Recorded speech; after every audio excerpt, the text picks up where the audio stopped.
Uh, this Youth and Truth, how it came about is, in the last 3 decades that I've been active with people, this has been a constant refrain that many people, thousands of them, have said the same thing.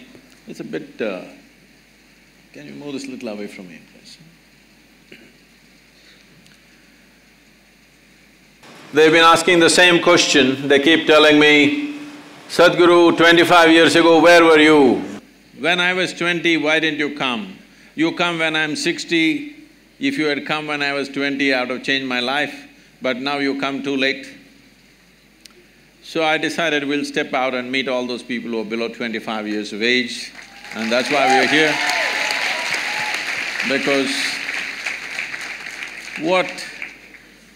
what we are referring to as life, I'm shouting a little bit. What we are referring to as life is essentially a certain combination of time and energy. We can make many things out of it, but essentially this life is a certain amount of time and certain amount of energy. Time is rolling away for all of us at the same time. It's rolling away at the same pace. If you sit, it goes, if you stand, it goes, if you work, it goes, if you just sleep, it goes, awake or asleep. Time is rolling away. It's the energy that we can manage. When you're youthful, or when you're in that segment of life which is referred to as youth, this is the time when your energies are at their peak and they're at their highest. Most youth do not understand this, that this level of energy, the intensity of energy is with you only in this stage of life. It's not going to last for a long time. Most youth will not understand this right now, but you must look at the older people and see they were also youth and it's happened to them and it's going to happen to you. So when your energies are at its peak, if you can bring a little more clarity and balance into your life, this energy could become a phenomenal force both for yourself and for the society and the country and the world that we live in. So it's in this context that this Youth and Truth has been launched. We hope that we will be able to bring some sense of clarity and balance into your life.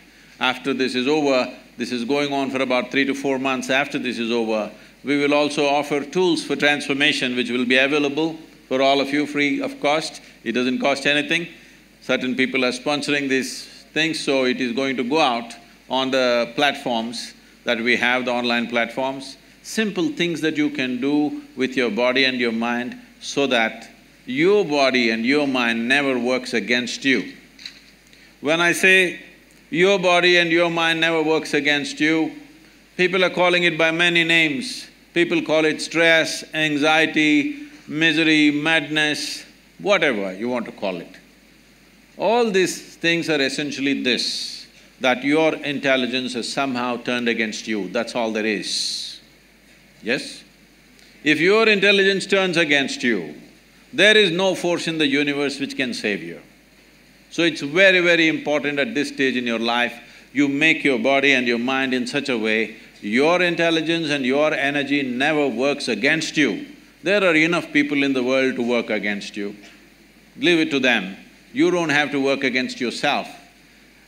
See, right now the situation is this, most people don't need any enemies, they're doing fine by themselves. I don't want you to be one of them, please. I'm in the dock today, so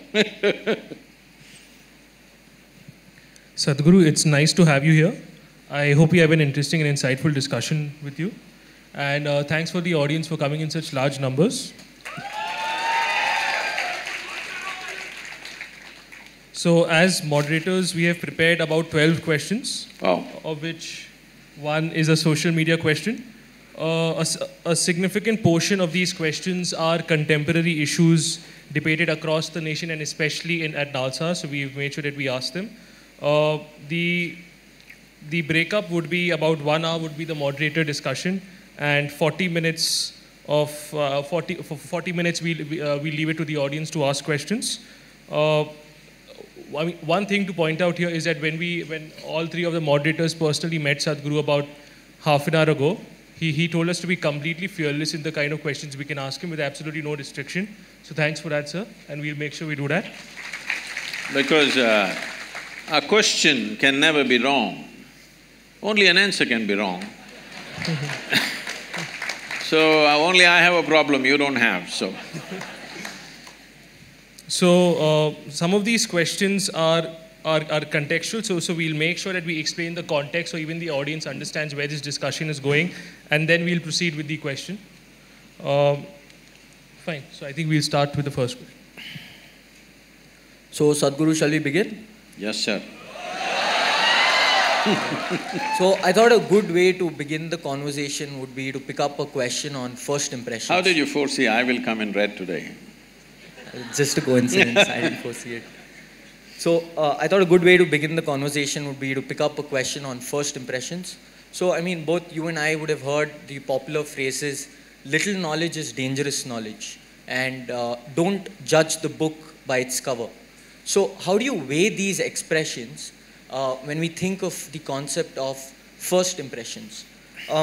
As I understand it, first impressions are mental images that we create when we see someone or hear someone and the first interaction that we have with that person. So, and it's also possible that our first impressions are wrong. So, are first impressions something which confuse your mind, or is it something which gives you initial clarity?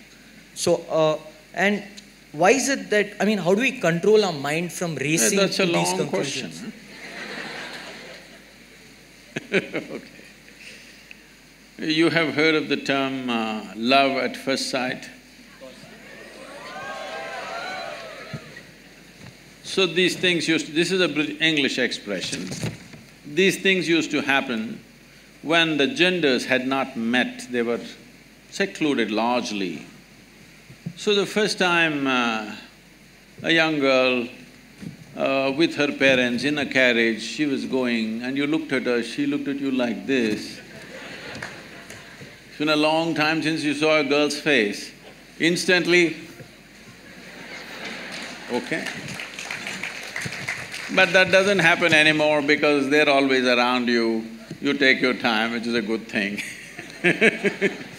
So, I don't think you should make any impression of anything or anybody just by simply looking at it once, unless you have become such a mystic that if you see, you just know, okay? Why I'm saying this is, see, I spent a whole lot of my time and life just paying attention to things. Because when I was very young, I realized, when I was just 4.5 years of age, I realized I don't know anything. Because I don't know anything, I started paying attention to everything, smallest things. If I find a pebble, I will be looking at it for hours. If I find a leaf, I will be looking at it for many hours. If I sit on my bed in the darkness, I'm just staring at the darkness for the whole night. My dear father, being a physician, he started thinking, I need psychiatric evaluation. Because this boy is simply staring at something for hours on end without blinking, it looks like he's lost his mind. My problem is, I look at this and I don't know what this is, so I'm not able to shift my eyes to that. So I just stay with this. This went on like this, and in this condition they sent me to school. My mother said, you must pay attention to the teacher. I went and paid attention to the teacher. The kind of attention they would have never received in their life. About 9 years ago, this school where I studied almost 45 years ago, they invited me for their 125th anniversary. The trustees came to invite me. I said, see, why me? Because I was not just a not good student, I was not even a student. I only went to school when it was a must. Most of the time nobody noticed me and I just vanished somewhere. So I said, why me? I'm not a good example for your students.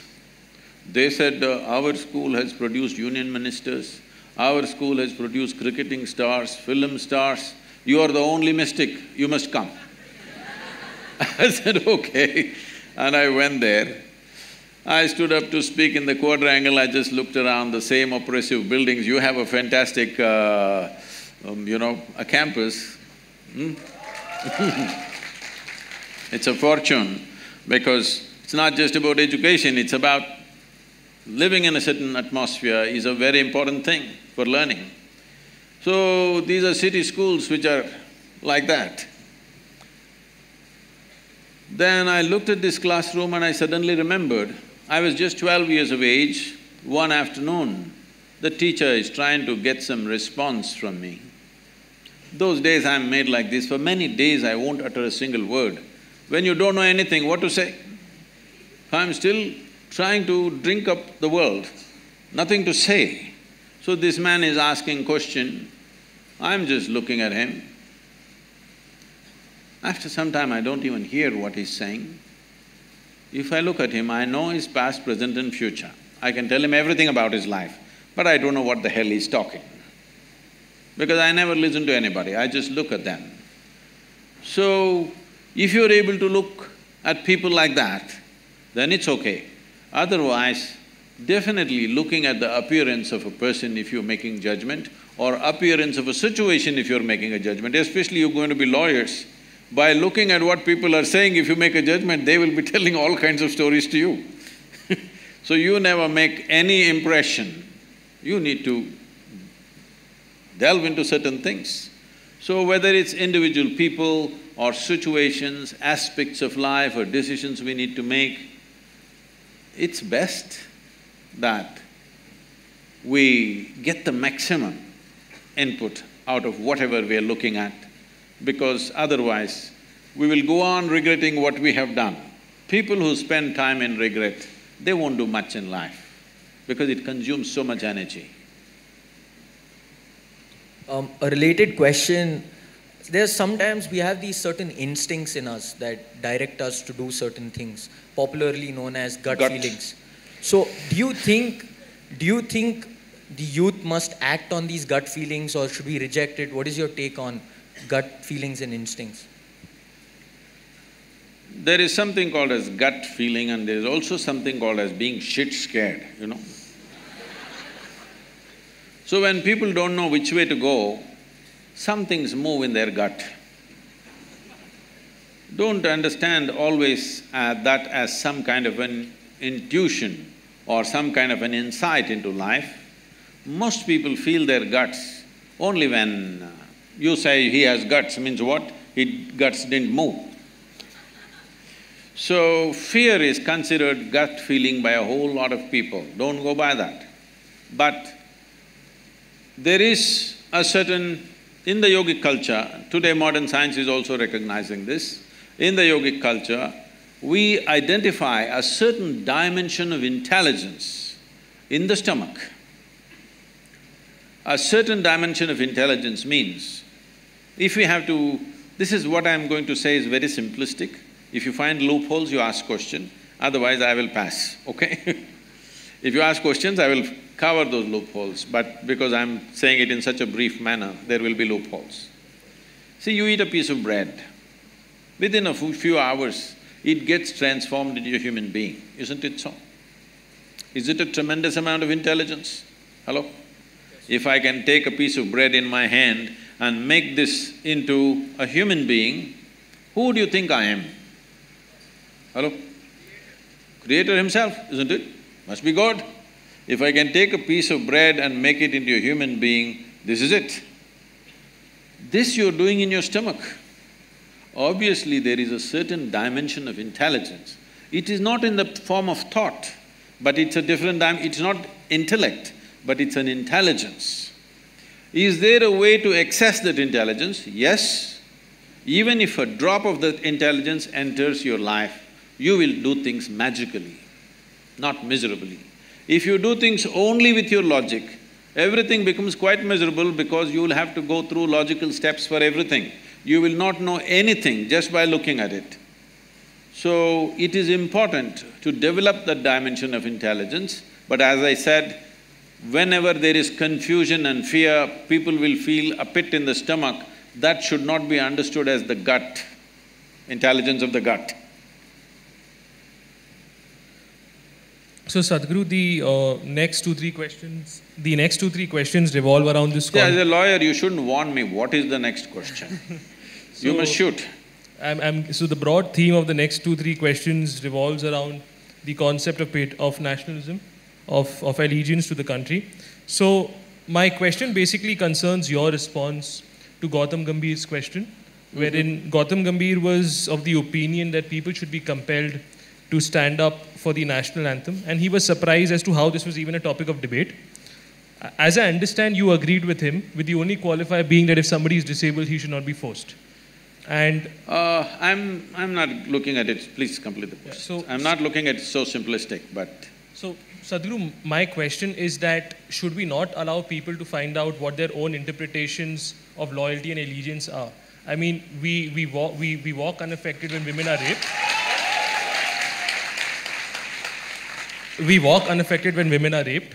We stop Dalits from entering public facilities. There are so many injustices that we do. So we can do one more.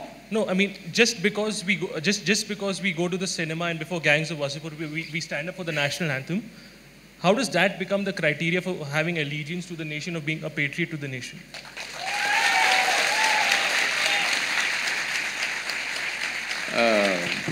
Looks like it's a very popular question.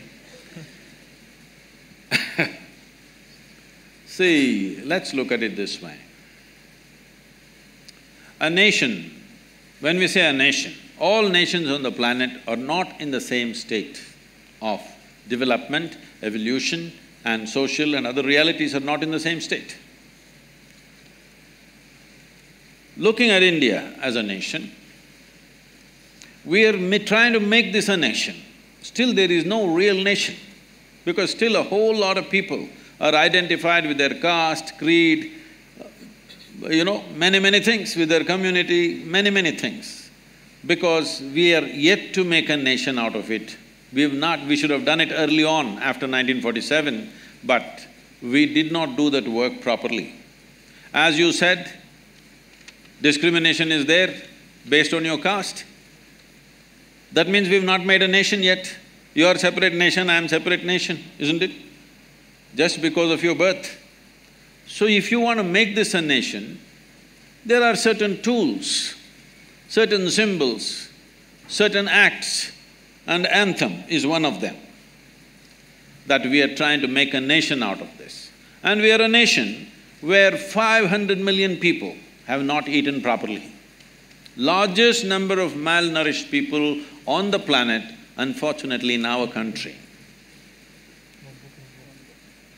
Nearly 60% of rural population in India, their skeletal system has not grown to full size, they are all like this, compressed. Dissipated life, underdeveloped life we are generating. But we have debates about whether we should stand up or sit down when the anthem happens, all right? Simply because we've lost our humanity. I'll come to this. And we have issues with our sovereignty. Somebody is always trying to gobble part of what you call as India. That itself is not settled. We don't know where our borders are. Yes? And you and me are sitting here today comfortably talking about many things simply because there are men who are standing there who are willing to die for this nation.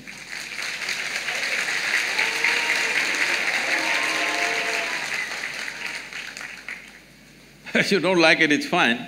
There are men and women who are willing to die for this nation. Every day they're dying. You may be seeing it as statistic, but unfortunately, they have wives, they have children, they have families. A man who stands there willing to stake his life, willing to make his wife into a widow, willing to make his children into orphans, at least please tell him, we don't care a damn for this nation, you also come back, what are you guarding against? Why should a man stand there guarding this nation when we are not willing to stand up for a simple symbol of the nationhood, it is 52 seconds, it's a shame. Now, the kind of arguments people are creating is, what if somebody is handicapped? Arey, don't we have that much sense? If somebody is handicapped, we will not ask him to stand up? What nonsense is this? He can sit like this, he can sit like this, showing some expression for the nation. Nation has to evolve. If this nation in the next 25 years comes to a place where all citizens in this country are well-nourished, we can bring down our nationalism and patriotism by 25%. If in another 15, 20 years or 25 years, if everybody is well-employed, well-to-do, nation is bursting with prosperity, then you can bring it down to 50%. Someday if you come to such an egalitarian situation where there is no caste, no creed, no discrimination, gender, caste, creed doesn't matter, we are all just boom. If you come to that stage, we can talk about dissolving the nation and making nation into a global possibility. But without understanding the realities, when your sovereignty is not fixed, when you don't know where the hell your border is of this nation and half the people have not eaten properly, you are talking about in one hand popcorn, one hand Coca-Cola and you can't stand up. No, this is not okay. This is not okay.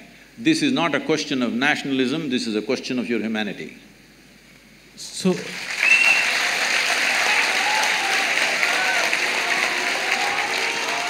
So, Sadhguru, if I could just follow up on that answer you made. So, as I understand, you said that there are individuals like soldiers who show their allegiance to the nation by fighting for the borders, fighting in the borders. We are not loyal because we don't stand up for… Nobody talked about loyalty, please. No, we need to understand this. Nation is not a God-given entity. It is an agreement among us what a nation is. Yes? Nation is not some God-given thing, it's we who made the nation. There is an agreement what we will respect, what we will not respect, what we value and what we do not value in this country. So this is an agreement that we have made. So this is not a question of your loyalty, maybe you're doing some great work, but you don't want to stand up. But I am telling you, this is not about you who is well-to-do. This is about those people who are still not fed properly. This is about those people who are dying on the borders. This is about those people who are being rubbed down to the ground on a daily basis.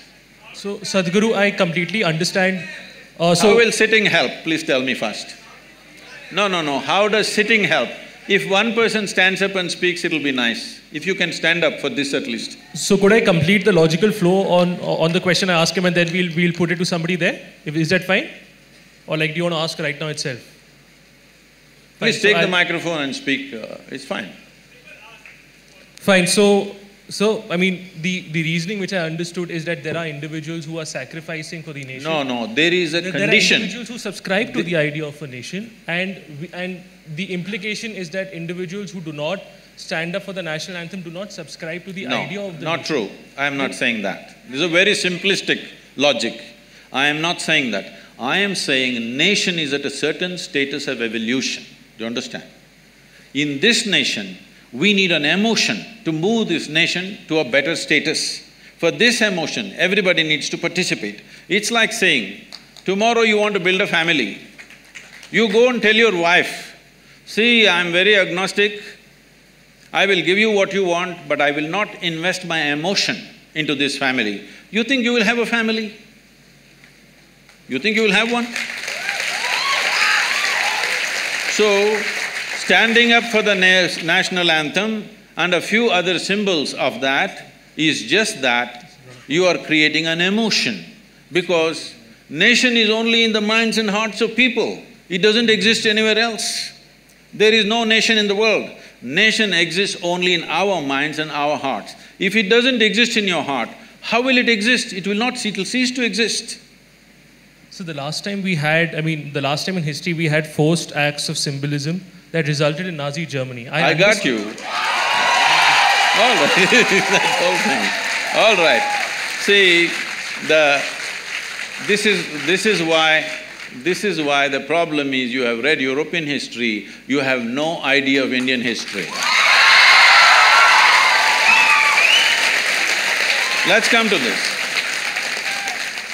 Nazi Germany was organized against somebody within that country. Right now, you standing up for the national anthem is not organized against anybody. It is not organized against anybody. This must be understood. First of all, let us be very clear. Without investing our thought and emotion, there is no nation. Right now in this country, a whole lot of people, if you go into rural India, a whole lot of people don't know what is India. They know only their caste, they know only their community, their full allegiance is right there. You have to build this nation in people's minds and hearts. You don't build a nation just around. If you build a road and a bridge and something, nation will not happen. You have to build a nation in people's minds and hearts. This is a simple thing. Why should I stand up in a cinema theatre? That's a question. No, not necessary in the cinema theatre, but how many of you by yourself will go and attend a Republic Day parade or go for flag hoisting on an Independence Day and stand up and sing the national anthem? You don't. So because the only damn place that you go to is a cinema theatre, we are asking you to do it there.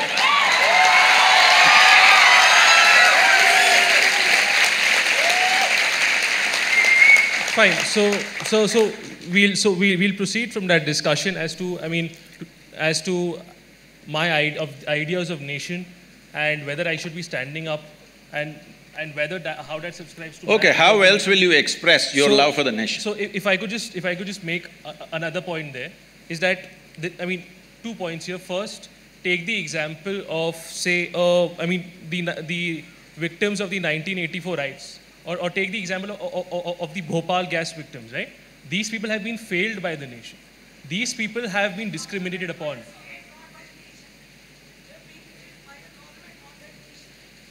So, after 1984, how many governments did we have? We had multiple governments. No. So, tell me one government after 1984, if… See, one second, hello. It's not just in 1984 or post-94 we have failed. We have continuously failed a whole lot of people for 70 years. When 50% of the country's population is still not nourished properly, we have obviously failed them. This is why I'm saying this is a question of humanity. This is not a question of nationality. The only way, the largest… Here. No, nothing. Yeah. The largest number of people, the maximum number of humanity that you can address right now in the current reality of the world is called a nation. If you want to address people in smaller communities, you must break it into smaller groups. Or when the populations or the nations become mature enough, like it's happened in Europe, they've made an union. The same people fought each other in the World War II, but within 60 years' time, they have formed an union. There is a certain maturity there. So here, they don't have to promote too much nationalism because there is a maturity of accepting everybody and opening up the borders and living as one larger union. So if such a thing happens to us, that someday we become an Asian Union, which we should aim towards on someday, then you can lower your nationalism. Right now you don't have a thing, you have not eaten properly, you're talking about other kinds of ideas and comparing yourself with Nazi Germany, which was in a completely different state. I'm saying you have ideals without reality check about your understanding of where we are, where this country is right now. Okay, so then, sir, I think this is something… I completely get your points, but I think this is something we'll disagree on. And I think if somebody has an issue, we'll… No, you should not disagree. You should ask more questions. Fine. So I thought we had limited time. See, but it is like this. Yeah. It is like this. Right now, you are in that state of mind that I am fixed on this. Unless you say what I want, I will not agree with you. This is not a debate. You asked a question, I have said what I have said. You ask more questions? So, my primary concern was that there was limited time, but if you're okay… No, don't worry about that. I'm willing to spend the day with you. Because you've raised an issue where certain people, just for the sake of popularism, they're talking some nonsense without keeping the nation's interest in their… in their thinking. Now, it's okay, don't shout. If you want to say something, take the microphone and speak. Anonymously, anybody can say anything. If you want to say something, stand up and speak, it's perfectly fine with me. All right? Just doing boo-boo, woo-woo is not going to help. Because this is a nation, as I said, I'm reminding you, you don't seem to have the pain in your heart, because I have traveled through villages and rural landscape of this nation so much.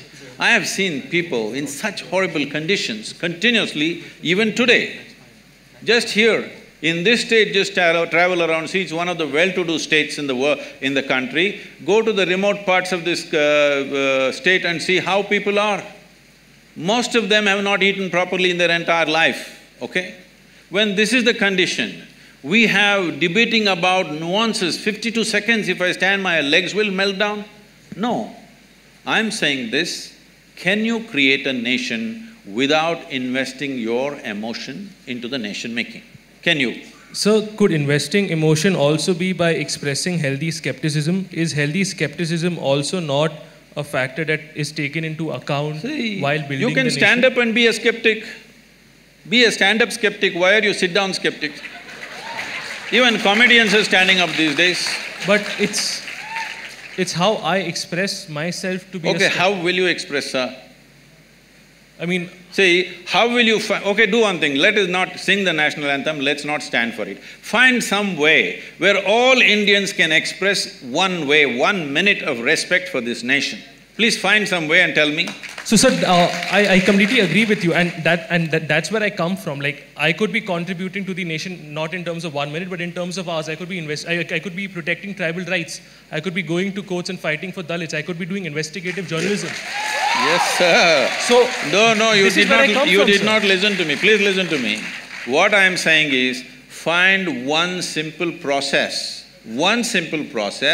that all of us can use to express our love for this country. Find that. But then we will stop the national anthem and do that one. But so, why is it that we need a common idea of expressing love? I mean, if I have 3 children, all 3 of them will express love to me, will express their love to me in different manners. You need to understand this, your love for your country is not your personal romance. How you express your love?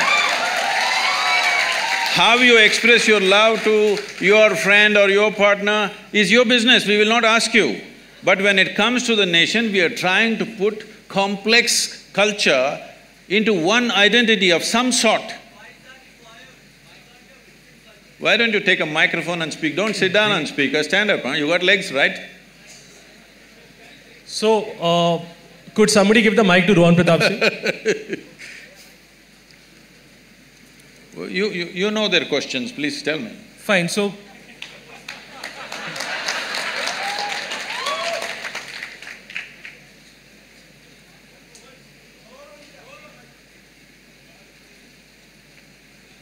So, before the mic comes to him, because I think it will take some time. No, I would like you to stand up.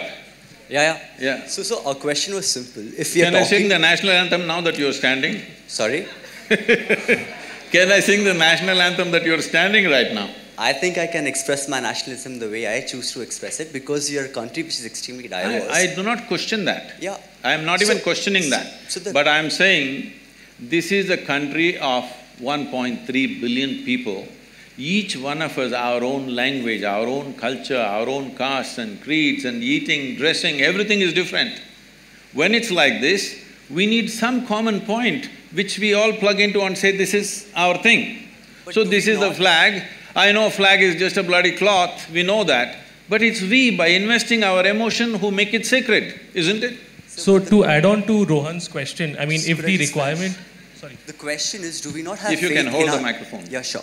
The question is, do we not have faith in our diversity? We are a country whose population is more than the population of Africa combined or the Americas combined. A country which has a population more in diversity than Europe and Australia combined. I know these statistics. If we have such a diverse population where people can choose to express themselves in different methods to show their nationalism, to show their patriotism, where they're working on a daily basis for the betterment of the country, who is this particular we that we are referring to, who can all of a sudden decide the standard of what amounts to nationalistic expression and other expressions which are not? That's the entire question.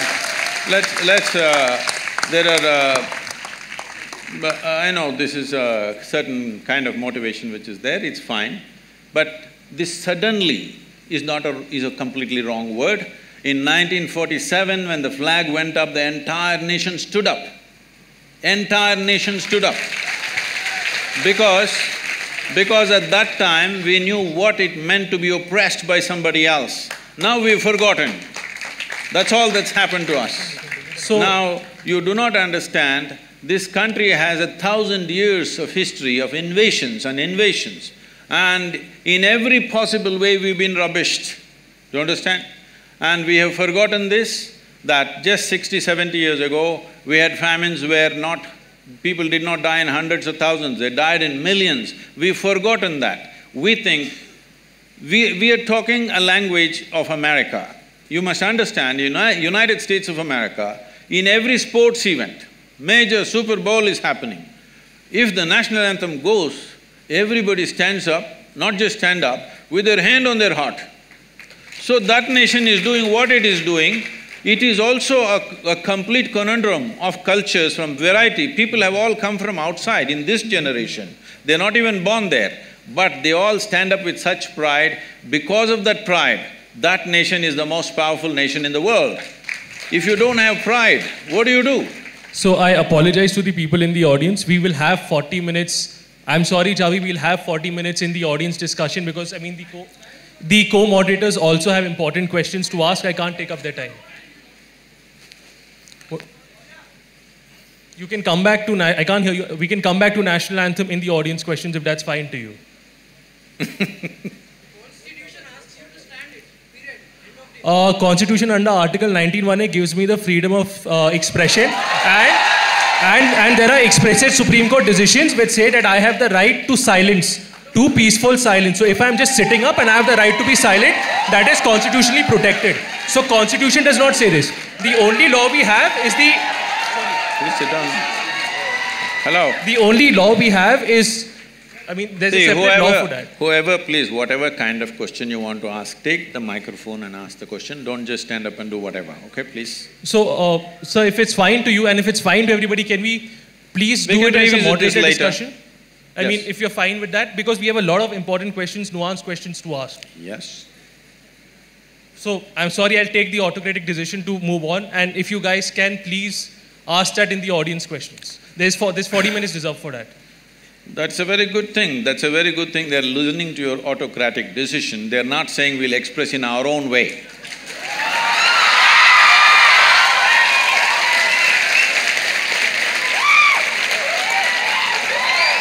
So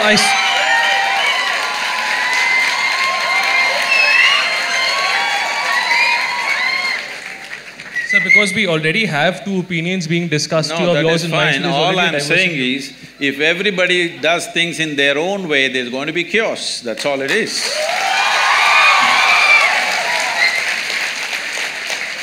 So we'll discuss this in the audience questions. So the next question, sir, Sadhguru, which I have, concerns the interlinkages between art and war. This is again, this comes back between art and war, between art and nationalism. So just to set the context, in Bombay there were certain political entities which threatened that a particular film would not be released because it involved a Pakistani actor who, by the way, was working there, was working in India legally on a government-sanctioned permit. It was argued that releasing such a film would be disrespectful to Indians and to the Indian army. And there have also been similar instances of other Pakistani actors and musicians also being prevented from working in India. Now, my question to you, Sadhguru, is that what's your stand on this? Do you see this as extra-constitutional bullying or extra-constitutional censorship because there is no law which says I cannot hire a Pakistani actor? Or do you see this as a justified patriotic concern? See, anything that is not within the framework of law, nobody has any business to force it. The law enforcement should be able to handle it, but unfortunately that's not the reality in the country right now.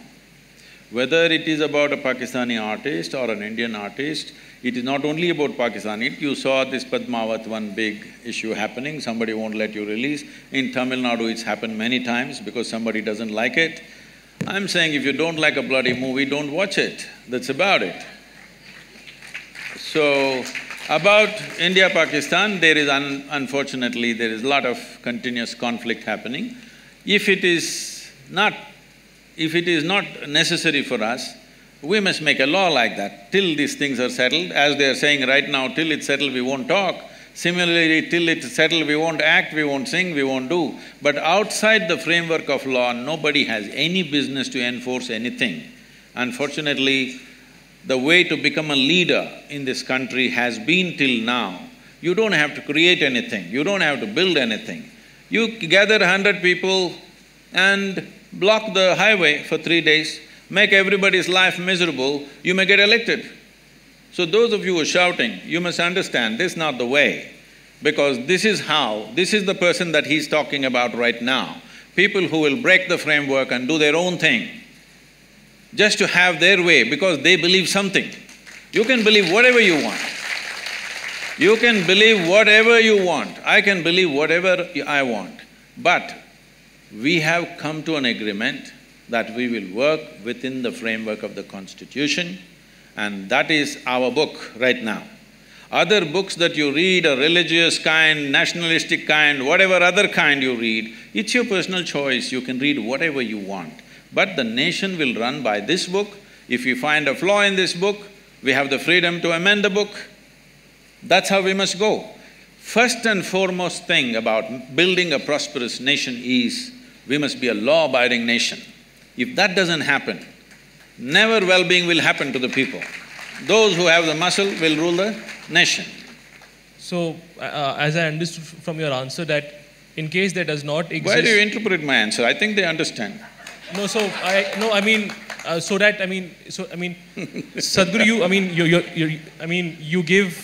you look into all aspects of the answer and you give a complete answer. Sometimes maybe it's difficult for us to understand maybe what exactly you're saying. So sometimes as a moderator, it's my duty to clarify that. Okay, sir. So as I understand from your answer, Sadhguru, is that what you're saying is that if there does not exist any law which prohibits Pakistani actors from not being employed in Indian cinema. It's not just about that. Even where there were no Pakistani actors, many movies were not allowed to be released. There was violence on the streets. If we don't learn to put this down at the very first step, that somebody thinks they have a right to burn the buses. When the buses were burning, I called somebody who is a very responsible person in this country and asked, what the hell is happening in this country? For a cinema, you're burning 20-30 buses in some town. Yes. Then they said, Sadhguru, what to do, Sadhguru? These are Rajputs. All those women are dressed up like brides and waiting, over 100 of them, and they want to burn themselves. Suppose tomorrow, even if 10 of them burn themselves, it'll become an international situation that we cannot handle. Let some buses burn, Sadhguru. I said, this is some strange kind of wisdom. But unfortunately, that is where we are. And even your national anthem question is related to this. Unfortunately, that is where the country is. Do not think just by reading law we are some law-abiding fantastic nation. People still do things by themselves. All this… the mob justice is still going on in this country. This is not in one place. In every village there is mob justice. Only a few things have been reported. If you know Indian villages, you know in the Indian village, things are settled by the mob. Maybe sometimes directed by the panchayat or something, nobody goes to the police because it'll take a long time. Court takes 25 years. Maybe that'll be good for your living and your business, but it is not good for the people. I lose something today, if my problem is going to be settled in 25 years' time, it means nothing to me. I will gather 5 people and try to get my own justice. This is the nation we are living in. Do not be in some utopia. This is the country we are living in, where still for a whole lot of people, there is no nourishment, there is no law, there is no any kind of enforcement. They are doing their own thing. You need to create a nation out of this. So, we'll move on to the next question, is that… this is again on the theme of nationalism, is that there have been instances of governments spending huge amounts of money on building statues of national icon and heroes. To set the context, I am from Bombay and a huge number of people from Mumbai, including me, see Chhatrapati Shivaji Maharaj as an eminent warrior and icon. That being said, the government of Maharashtra recently allocated rupees 3,600 crores for building a Shivaji statue.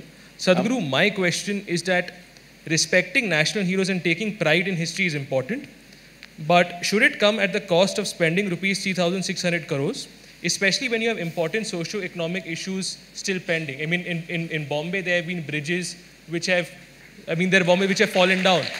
There are families, entire families who have been killed. There are public schools which have only received 25% of the funding. All the many things that we need to do in this country, there's not one thing or two things. Yeah. There are so many things we need to do in this. At this time, is it necessary to build a statue? Well, it is not my personal choice to build a big statue, but at the same time, when I inquired about this, because it kind of bothered me also when I look at the number of how much it costs, then I was told this is going to be a technology center of an experience of India and Indian culture and variety of things.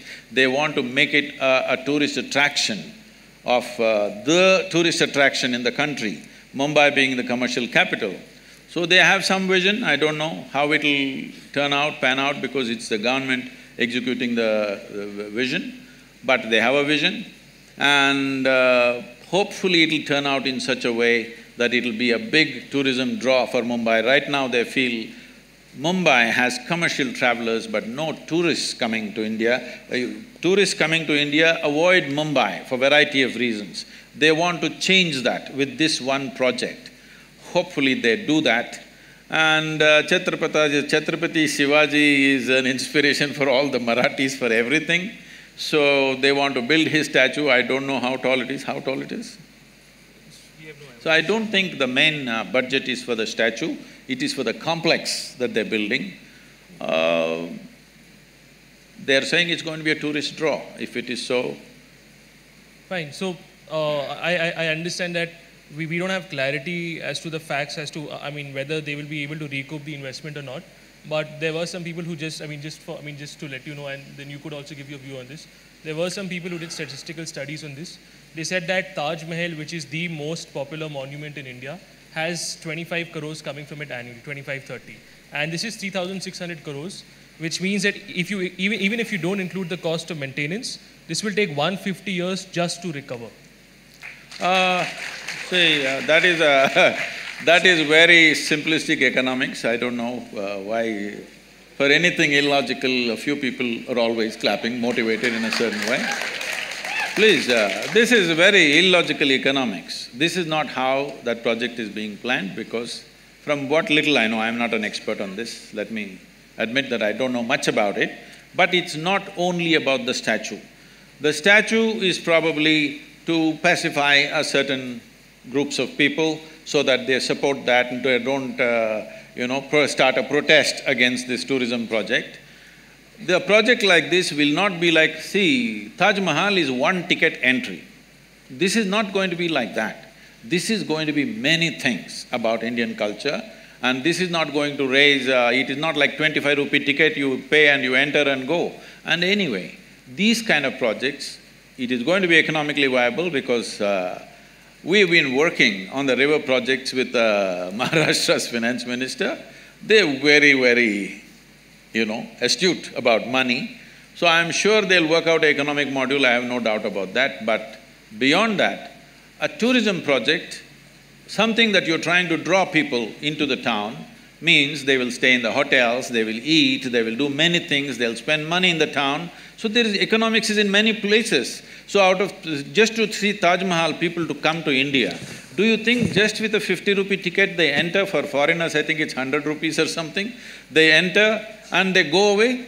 No, they will eat, they'll stay in a hotel, they'll buy things, Indian arts, crafts, everything sells. So it is very simplistic to look at this is gathering 25 crores, this will take 150 years. No, that's not the way to look at it. Fine. So we'll move on to the next question, but I'm sorry, I'm indulging myself here. Even if it is not 3,600 crores, even if you are going to recover it in the future, when you have children who are dying of malnutrition, when you have schools which have only 25% public funding, wherein the rest of the 75% hasn't come, when you have this amount which is 7 times the amount which Maharashtra allocates I'll for tell building you, rural roads. this 3,600 crores is less than 3 months of alcohol consumption in Mumbai city. Why don't we abstain for 3 months and build the damn thing, huh? Whatever it is.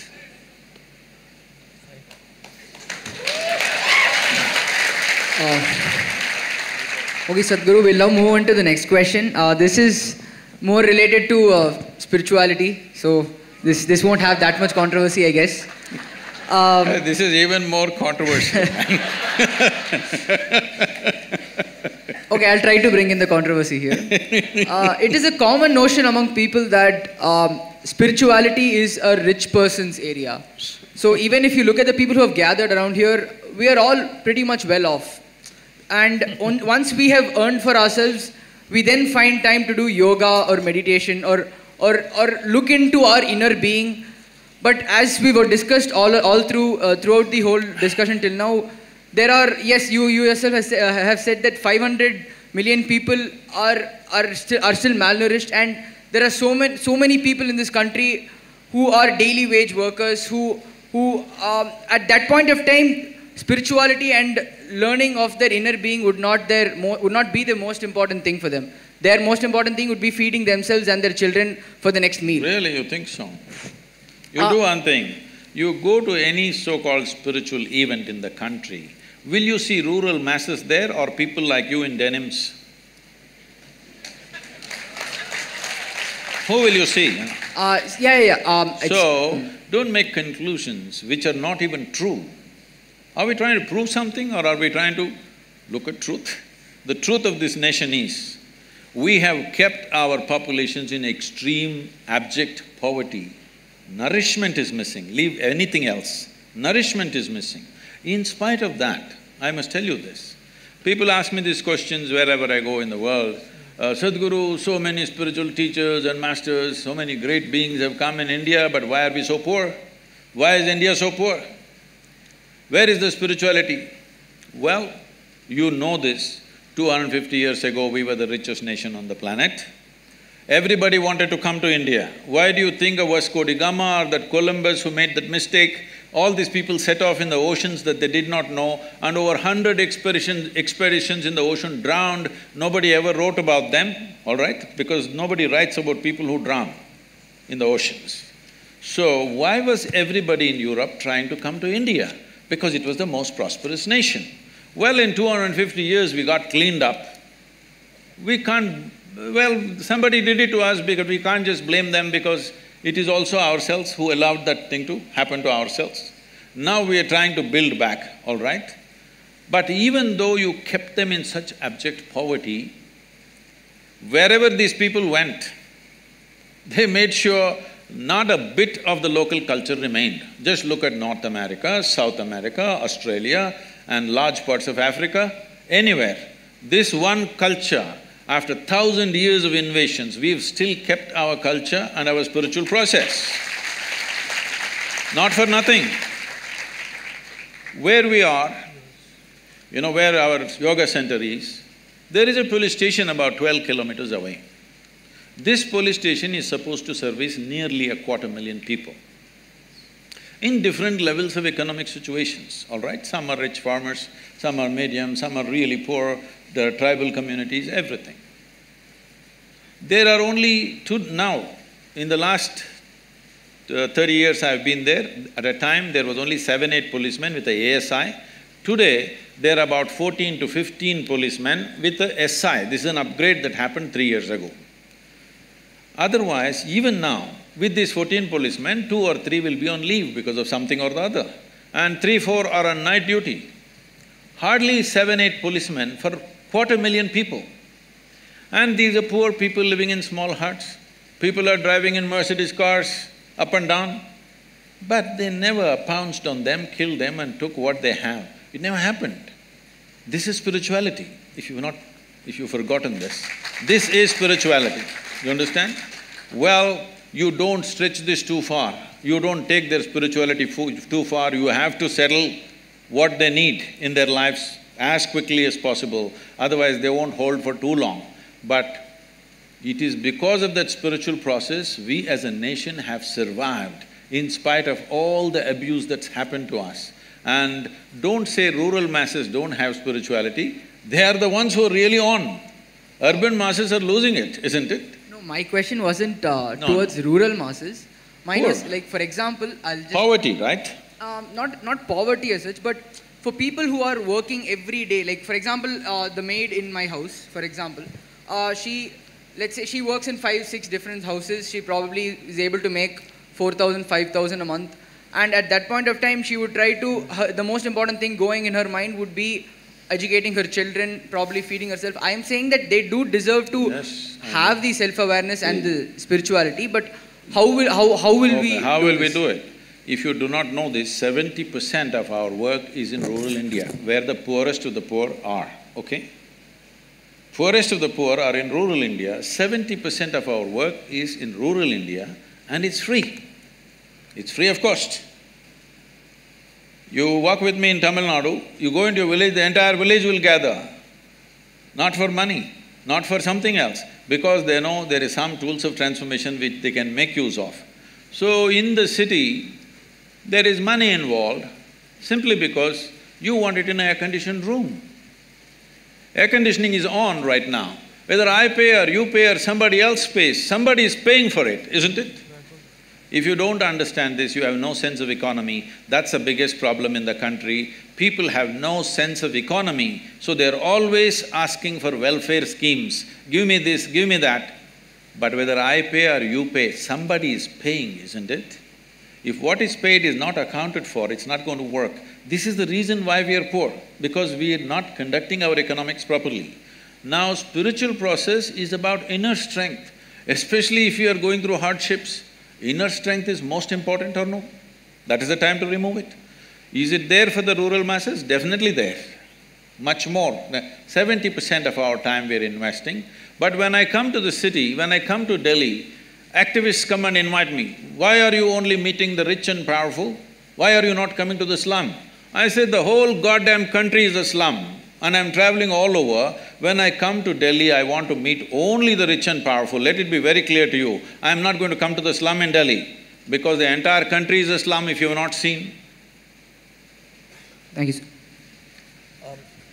Sadhguru, many of my colleagues and I are soon going to begin our professional careers, so there may be occasions in the course of our career where we are confronted with certain moral dilemmas. For example, a situation where you're required to defend someone you know is guilty, or a situation where you have to prosecute someone you know is innocent. Now, the law says that every accused is entitled to an attorney and the right to a fair trial. Now, if I decide to defend this particular accused individual and I defend him successfully, then should I be pleased with the acquittal, or should I regret the fact that the victim has not received justice? So how do I reconcile this conflict between my conscience and my professional obligations? See, your profession is a constitutional obligation. You have no business to see what is right and wrong. Your business is just to interpret the constitution for the well-being of the citizen who comes to you. Crime he has committed maybe, but sometimes the crimes are so heinous, then the human question will come up, should I save this guy at all? So, this is not don't make this into a moral dilemma. This is a professional thing where you must decide, are you fulfilling your constitutional responsibility or no? This is not for you to take a moral stand, okay, this guy has done something that I don't like, so let him hang. This is not for you to decide. Your business is just to interpret the law so that everybody gets a fair this thing. This once happened, can I tell you a joke? You're a very serious lawyer, you are. This happened. Shankaran Pillai was accused of murder. Accused of murder. So he went on pleading not guilty, not guilty, not guilty. After 4 years, when the case was nearly coming to a close, suddenly he said, okay, I will plead guilty. So the judge asked, All these 4 years, whatever we said, you went on saying not guilty. Now you are saying guilty, what is this? He said, at that time, I had not heard the evidence. So, when somebody commits a crime, of course he tries to save his skin, all right? And when somebody commits a crime, it's not for everybody to take a call. Right now it's happening on the social media and even in the television channels. Okay, hang him, castrate him, do this, do that. If you go by this, then lynching is what you will do in the end. Why go to the court? Let's lynch them when we see they've done something wrong. Because when something really terrible happens in front of you, or you come to know it's happened, it's not just robbery, some terrible things are being done, all right? When really terrible things happen, the crowd will want to lynch that guy. Even regular people, so responsible people in the country are uttering these words, I would like to be the hangman for this guy. So why they're saying this is, yes, your humanity burns when you see such things happening, but you as a lawyer, your business is just to interpret the law, to stay within the framework of the constitution. It's not for you, because you know this guy has committed the crime, it's not for you to take a gun and shoot that guy in the court. That's not your business. That should happen through due process. Even if it looks unjust, what is unjust is the length of time that these legal procedures are taking. If we want justice to be reasonable and human or humane, it's very important, the time has to be reduced. This time is killing people and this time is making people do extrajudicial stuff simply because the amount of time it's taking. This has to change. So, I mean, it was an extremely insightful explanation wherein you talked about why certain mobs or why certain individuals take law in their own hands. May it be the judicial delays, may it be the time-consuming process. Just one clarificatory question I had here is that while the absence of adequate legal infrastructure might propel them to do such acts, are such acts justified despite the inadequate legal infrastructure? That's one I thought I made that extremely clear in the previous answer. Anything outside the framework of law, the moment you think it's all right, however nice and right it may look to you, then you're breaking the nation. May it be as a lawyer or as a citizen? Even as a citizen. But at the same time, when there is no law, when the law is skewed in somebody else's favor, I know I will not get justice, something terrible happens to me, you can't stop this human being from doing it. So it is both ways. Is it correct? It is definitely not correct. Nobody has the right to do it. But you cannot use that position and keep on keeping people in a state of injustice. They will act in their own way. So, legal reforms need to happen rapidly, otherwise you will see things going, people taking it in their own hands. Thank you for the answer.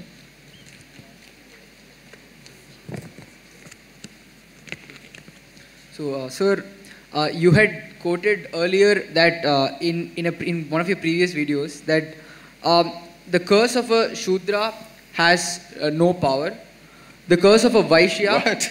Yes, sir. No. It was in a video. No. Sir. The curse of… You must have heard somebody else, not me. No, sir. I did… Okay, fine. Let's move on to the next question, sir. Okay, no, complete the question. No, I'll because answer this. I saw the video yesterday, Okay. sir.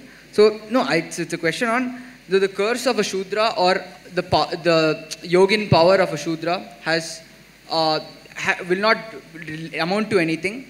That of a Vaishya, you may lose a meal. If that of a Kshatriya, you may lose a limb, and that of a Brahmana, you may lose everything. And my question here is, and you had also stated that this Varna system was not based on birth, but was based on the occupation that person had and the qualification of the occupation. So my question here is, since the karma of a Vaishya or a Shudra is defined to them and they are doing their duties, how is the power of one more than that of the other? No, I think this is completely misunderstood. Let me put this in the right perspective. Right now, you're going on the street. we said it is an occupation, it's not by birth. It's not… we are not talking about a caste system. By occupation, those who did menial jobs were considered one. It is over a period of time it became by birth, okay? This is a class system which became a caste system over a period of time, thousands of years. And then it became discriminatory, unfortunately. Anyway, right now, suppose a man who is sweeping the street got angry with you. At the most, he will take some filth and throw it at you, yes? But a big businessman in the town got angry with you, he will do something else to you. Kshatriya means today, a police officer or a political leader got angry with you, much bigger damage will happen to your life, isn't it? Now, there were people who had attained to certain inner capabilities. If they got angry with you, really damage would happen to your life. This is what is being spoken. Please do not misinterpret as caste system and Shudra has… No, you started off with Shudra has less cursing power. That is so even today, isn't it? Those who are doing menial jobs, do they have the same capacity to damage your life as a person who is in power? That's all that's being spoken there. Thank you for the answer, Sadhguru. The next question is something which all students deal with is, how does one figure out their passion? And should one necessarily follow their passion even if it means sacrificing comfort, lifestyle or geographical proximity to family? And should passion always override such considerations which might also be important in their own right? See, let us understand what is passion. Passion is just a certain thought in your mind to which you invest certain emotion. That's your passion, right? You can be passionate about a certain activity, you can be passionate about a certain person, you can be passionate about a certain thing. How did this happen? It's a thought in which you invested a certain amount of emotion. I'm saying, if you know this, and if you know how to generate thoughts consciously and invest emotion consciously, this wouldn't even be an issue. Right now, passions are happening compulsively. What happens compulsively will lead you wherever it leads you. Sometimes it takes you to a good place, sometimes it takes you to a bad place. But if it means so much to you, it means so much to you means it is just that you have invested so much emotion in it. That's all it is. Because you've invested so much emotion in it, you may not be able to look at it logically once again. You have lost your fundamental discretion simply because you've invested so much emotion in it. I don't think that's a way to build one's life. One must build their life consciously. But most people don't understand what is building life consciously, they only do things by chance. This is why those who are successful are stressed, those who have failed are frustrated, both are suffering. What else should happen in their life? That's what they need to look at. What needs to happen in their life is, they must learn to conduct their physical body, their psychological process, their emotional process and the fundamental energy process in the body consciously. If this happens consciously, this will happen the way you want. If this happens the way you want, you living joyfully or blissfully is a natural thing. In the world, what you do is not according to your passion. In the world, what you do is what is most needed today. That's what you must do. This is my passion. The world doesn't need it, but you keep on doing it. What is the point? So, just a follow-up on that question about the world, certain things being need to done to improve certain issues or to remedy certain problems. Now, from my limited understanding, or at least what we learned in textbooks, is Buddhism talks about how we should not be attached to something, or how in certain cases we should be detached. It talks about how suffering, one of the reasons behind suffering is attachment. Now, my question to you, Sadhguru, on this is that how can I attempt to remedy injustice if I'm not sentimentally affected or attached to a particular cause? How can I help a particular friend or empathize with him if I'm not attached with him? So, this obsessiveness or attachment, is it necessarily bad? See, this attachment-detachment business is a misunderstanding that's come out of the Gita in this country. people misunderstood Krishna like nothing. In the sense, people think Krishna is talking about detachment. Please look at his life. His life is involvement, isn't it? If you look at the scape of whatever we know about his life, whatever little we know about his life spells involvement, involvement, involvement with everything around him. So this person unfortunately is being accused of detachment. See, if there is no involvement, there is no life. You can only know life with involvement. Even if the meal that you eat today, if you're not involved, you will not know what it is. Without involvement, you cannot even taste life. Not possible. People are talking about detachment because of fear of suffering. Fear of suffering has come because when they involve, they get entangled. They do not know how to get involved, they just get entangled. Entanglement is happening because your involvement is very discriminatory. Is that sinking in? So I should be equally involved in everything, is what you're saying? Tell me, if you are less involved in your breath and more involved in your eating, you think life will work? See, breath is involuntary, that's why I'm using the word breath, because it's involuntary, you don't have to do anything, it's just happening. But we're involved by keeping the air conditioning on, otherwise we'll suffocate. This is our involvement, we turned on the machine. We may not be consciously breathing, all right? But we are involved. Without involvement in every aspect of life, you will get skewed. And that is when psychologically you get messed up so much that in many ways mind gets deranged. Seeing this, somebody said, you're too attached, you must be detached. No, detachment will not work either. Can you be detached and do something well? Can you do something well being detached about it? No, you need absolute involvement. If you have an indiscriminate sense of involvement, you will see there is no entanglement in your involvement. If you discriminate, you will get entangled. The problem is of discrimination, not of involvement. Right. So, thank you for the answer. Sadhguru, in one of your uploads on YouTube, you speak of an experience where you've consumed the cobra venom, and you describe this experience as something where one part of yourself felt like you were in a state of slumber, while the other part of you felt like you were in a higher level of brightness. So, how do you perceive the use of other natural intoxicants such as weed or bhang, which take you to the same level of higher consciousness, but the only difference lies in the means which are adopted in reaching that higher level of consciousness. So, why has the consumption of weed in India remained a stigmatized subject? And fortunately for us, we have a senior minister in the Narendra Modi cabinet, Mrs. Maneka Gandhi, who's come out in support of legalization of marijuana. So, could you also tell us what your take is on whether or not marijuana should be decriminalized, given that there is enough evidence to suggest that there is medical benefits associated with the consumption of marijuana? Medical benefits are for those who are sick, isn't it?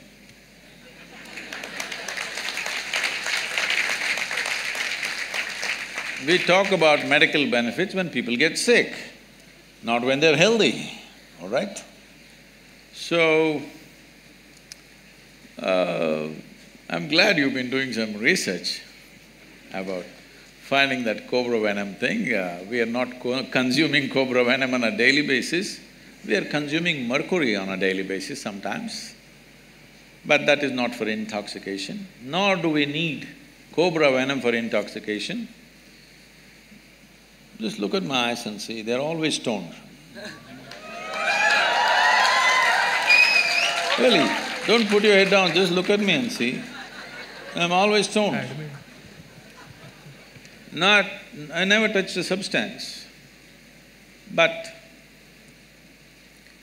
is it true that this human mechanism is the most sophisticated chemical factory on the planet? Hello?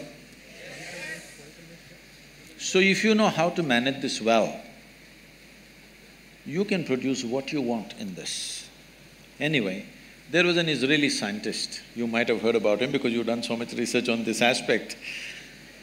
He was doing research on cannabis and its impact on the neurological system. So he started this research in the United States. Every year he was getting some 15 kilograms of cannabis. For almost 13 years he got this, and he produced no results. And in 1980s, when US drug agencies, the agencies which were working against the drug smuggling and stuff, they decided to not hit the suppliers but hit the market. So the street was burning with police action.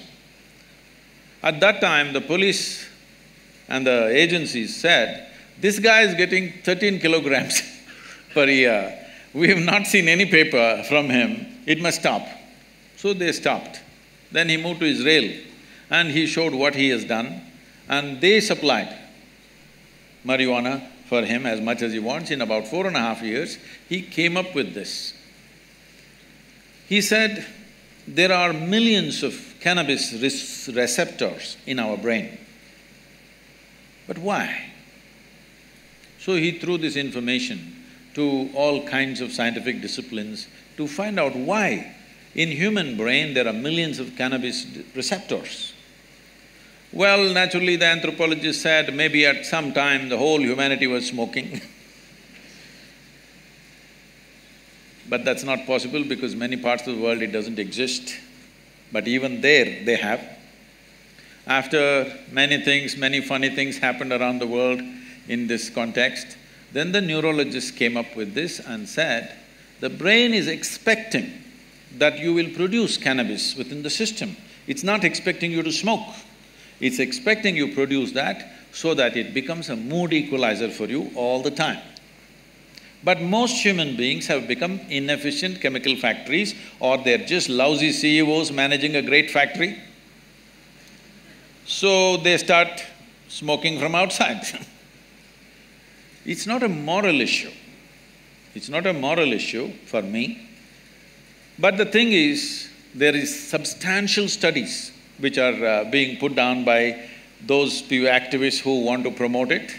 There is substantial studies to show that your decision-making, your certain dimensions of your brain, particularly about decision-making, are sufficiently suppressed. If you smoke marijuana for 30 days, this will last for 4 to 5 years. Your decision-making is clearly affected.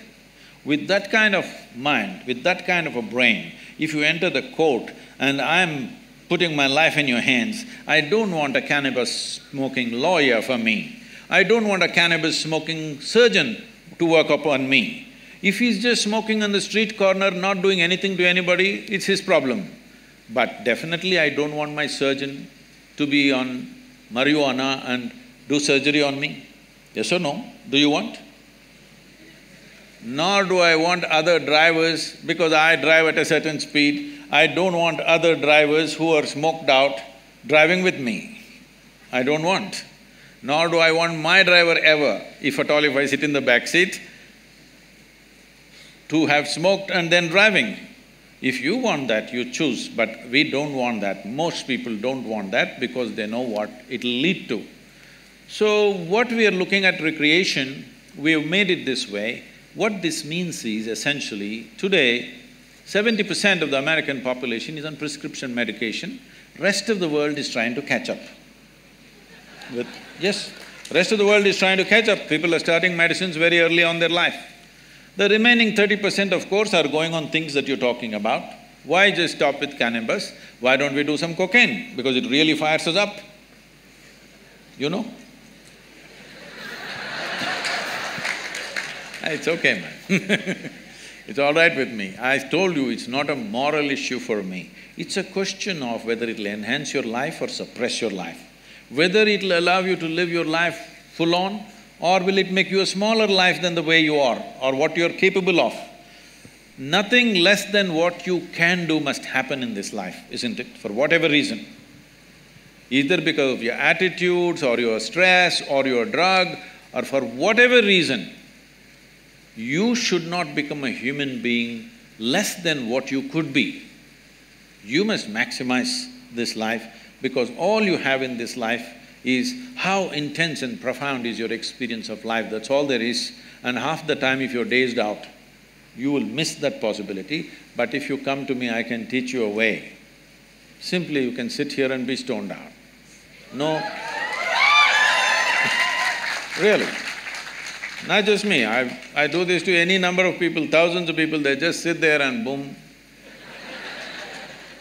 Every day in the morning I can show you millions of people who close their eyes, tears of ecstasy dripping, because there is a way. There is a way to activate this system because there's no more complex chemistry on the planet than this one. Yes or no? Do you agree with me? When everything is here, it's best to learn to use this. If we invest some time early on in your life, very effortlessly you can get here. Instead of that, if you take external inputs, we know all the negative impacts of that. So, sir, when someone has wronged us or has abused us in some way, we either have feelings of hostility and resentment… Oh, we must file a suit.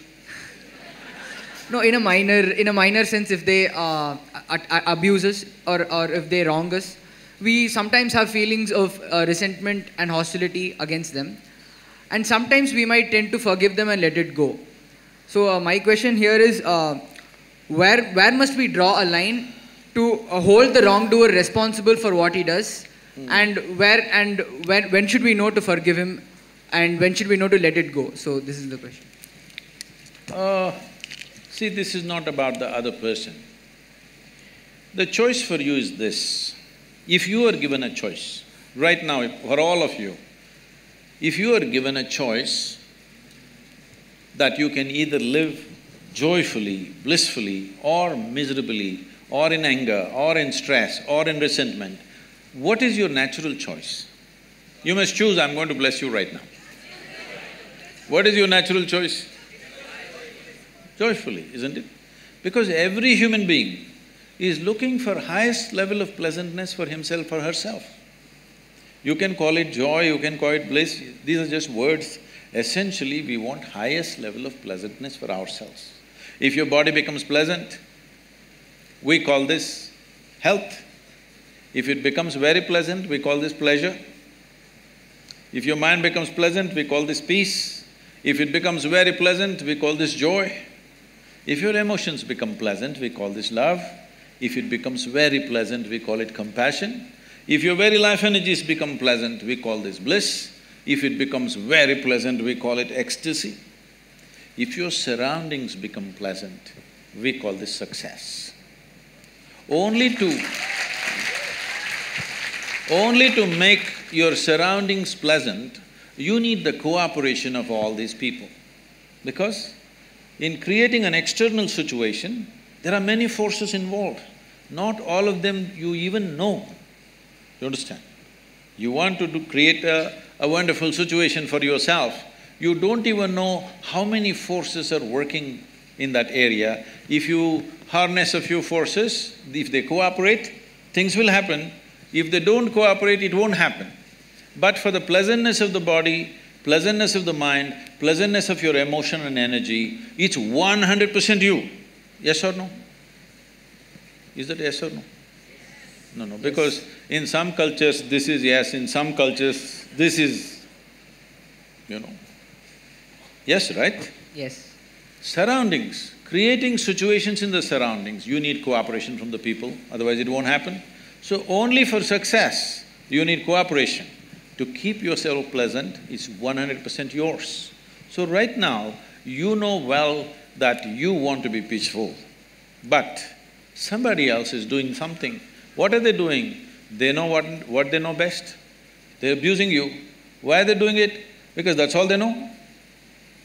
Yes or no? That is how they know their life. That's why they're doing it. If you become resentful and you think something will happen to them, see, these are things. Anger, resentment, hatred, these are all poisons that you drink and you expect somebody else to die. No, life doesn't work like that. You drink poison, you die. It's a very fair life. If you drink poison, you die. Very fair, isn't it so? I drink poison and you die, is it fair? So, people who are in anger, resentment, hatred, this is their thing. They are drinking poison. When I say poison, I am not saying in a moral sense.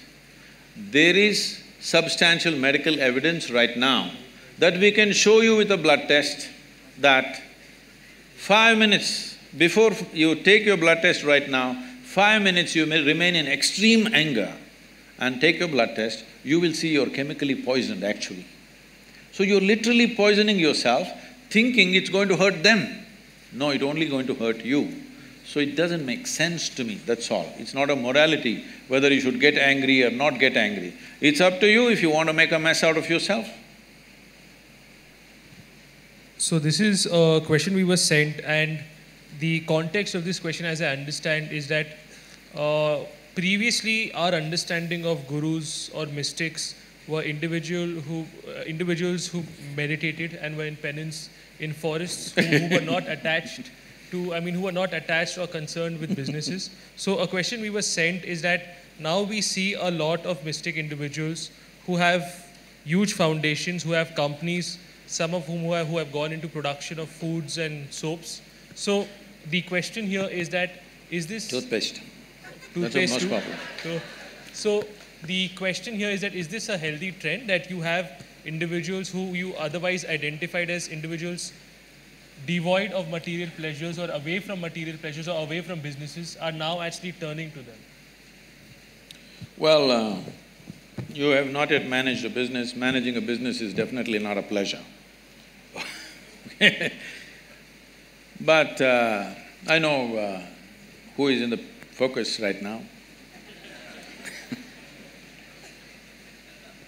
See, I had some kind of a conference in Chennai, and somebody came to pick me up, and the driver was driving. He's a regular driver. He goes behind what is in front of him, and it's getting late. I have a reputation to keep that in these 37 years I have not been late to a single event in my life. Though in one day I may have 3, 4, 5 events, still I have not been late to one. So I want to get there, this guy is going at his own pace in the traffic. So I said, you get out. And I took the wheel and I did some forced driving. That was in Tamil Nadu, the Andhra Pradesh police cannot do anything about it. So I did some forced driving and just made it in time. The security gate at the hotel, these days they're stopping you, opening your bonnet, checking your engine and your boot, but nobody knows what they're looking for. After that Mumbai event, unfortunately, everybody has to go through this. So the car in front of me went and the gate opened, I just went through and they were screaming. I came into the portico, stopped, left the car there and ran into the conference. There was some journalist standing there. After I finished the thing and I came back, they said, in ancient times, yogis used to walk. You drive your own car, what kind of a yogi are you? Then I said, you idiot, in ancient times everybody was walking, not just the yogis. So mystics keep with the times? Huh? So mystics keep with the times? Oh, they were always contemporary. The problem is most people's idea of a mystic is the Sivakasi calendar, where one man is sitting under the tree with a constipated look on his face. That is a calendar art, that is not a mysticism, all right? The mystics of the day, well, look at anybody. If you call Krishna a mystic, he was working with the kings all the time because he wanted to transform the political system. If you see Gautam Buddha, always working with the kings because he wants to transform the political system. Without transforming the political system, people will not benefit. So always, the gurus were always around the kings, not because of their palaces, because of their concern, unless the one who rules transforms himself, there will be no benefit for the people. Right from ages, you go back wherever you want, always they were around the kings, not looking for crumbs in the palace, but simply because unless you transform that one fool, the country will not change. So it's been indicated to us that, there's a lack of time. So what we could do is that I have a question on section 377 and Angad has a question on something else. If I'm not wrong, 377 will be taken up by somebody in the audience. So I'll let that go. Or if it's, does anybody in the audience have that question? Then I'll let it go. Does nobody have a question on that? Fine. So when somebody asked you for your views on section 377, you talked about how we should not be entering into people's bedrooms, how they should be given the privacy, how we should not be criminalizing this. That being said, there was a statement after that which me and a lot of Nalsarites didn't understand as to what was the context or the basis of that statement, is that it should not be promoted.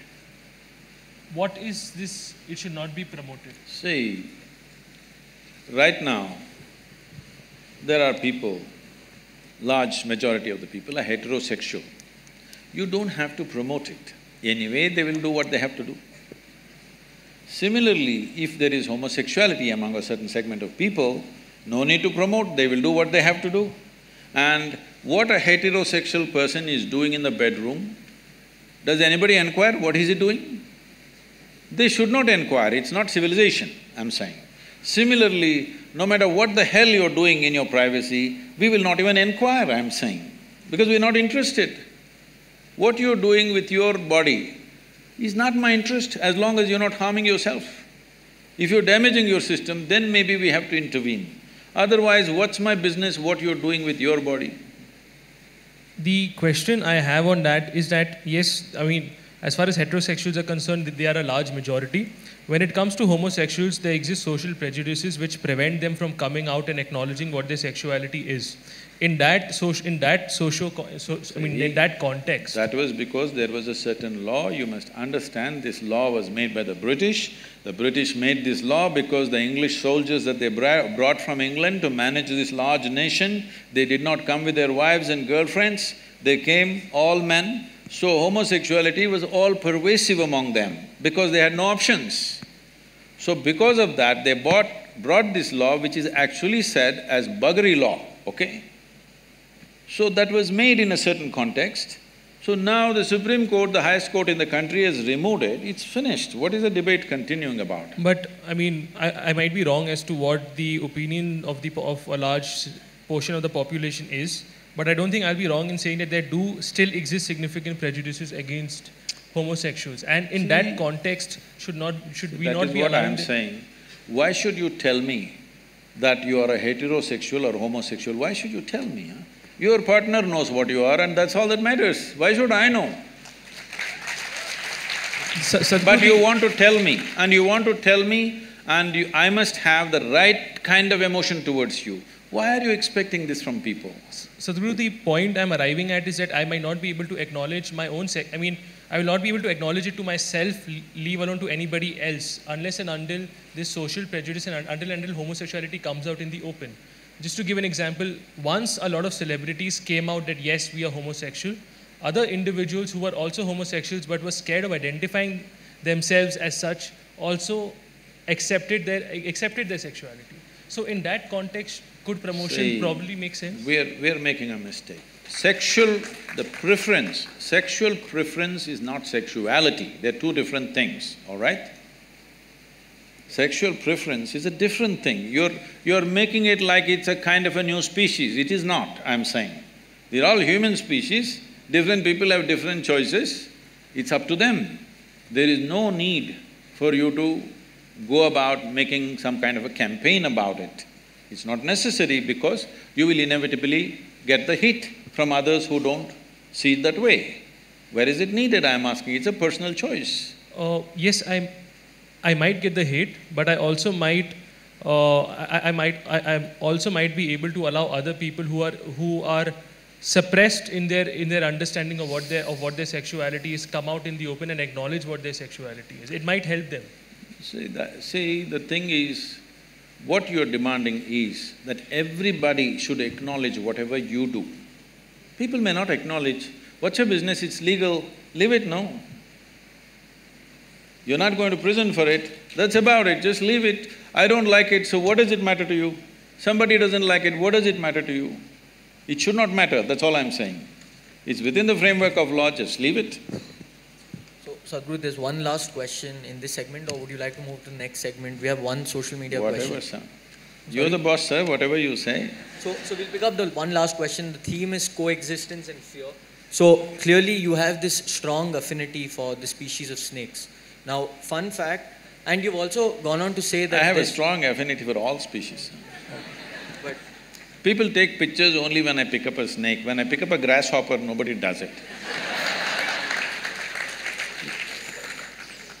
You've gone on to say that there's no such creature which is as perceptive as the snake. So, fun fact, Shamanpet is a snake-infested area. We have loads of snakes around campus. Yeah? Yeah, in Nalsar. So it's not snake-infested.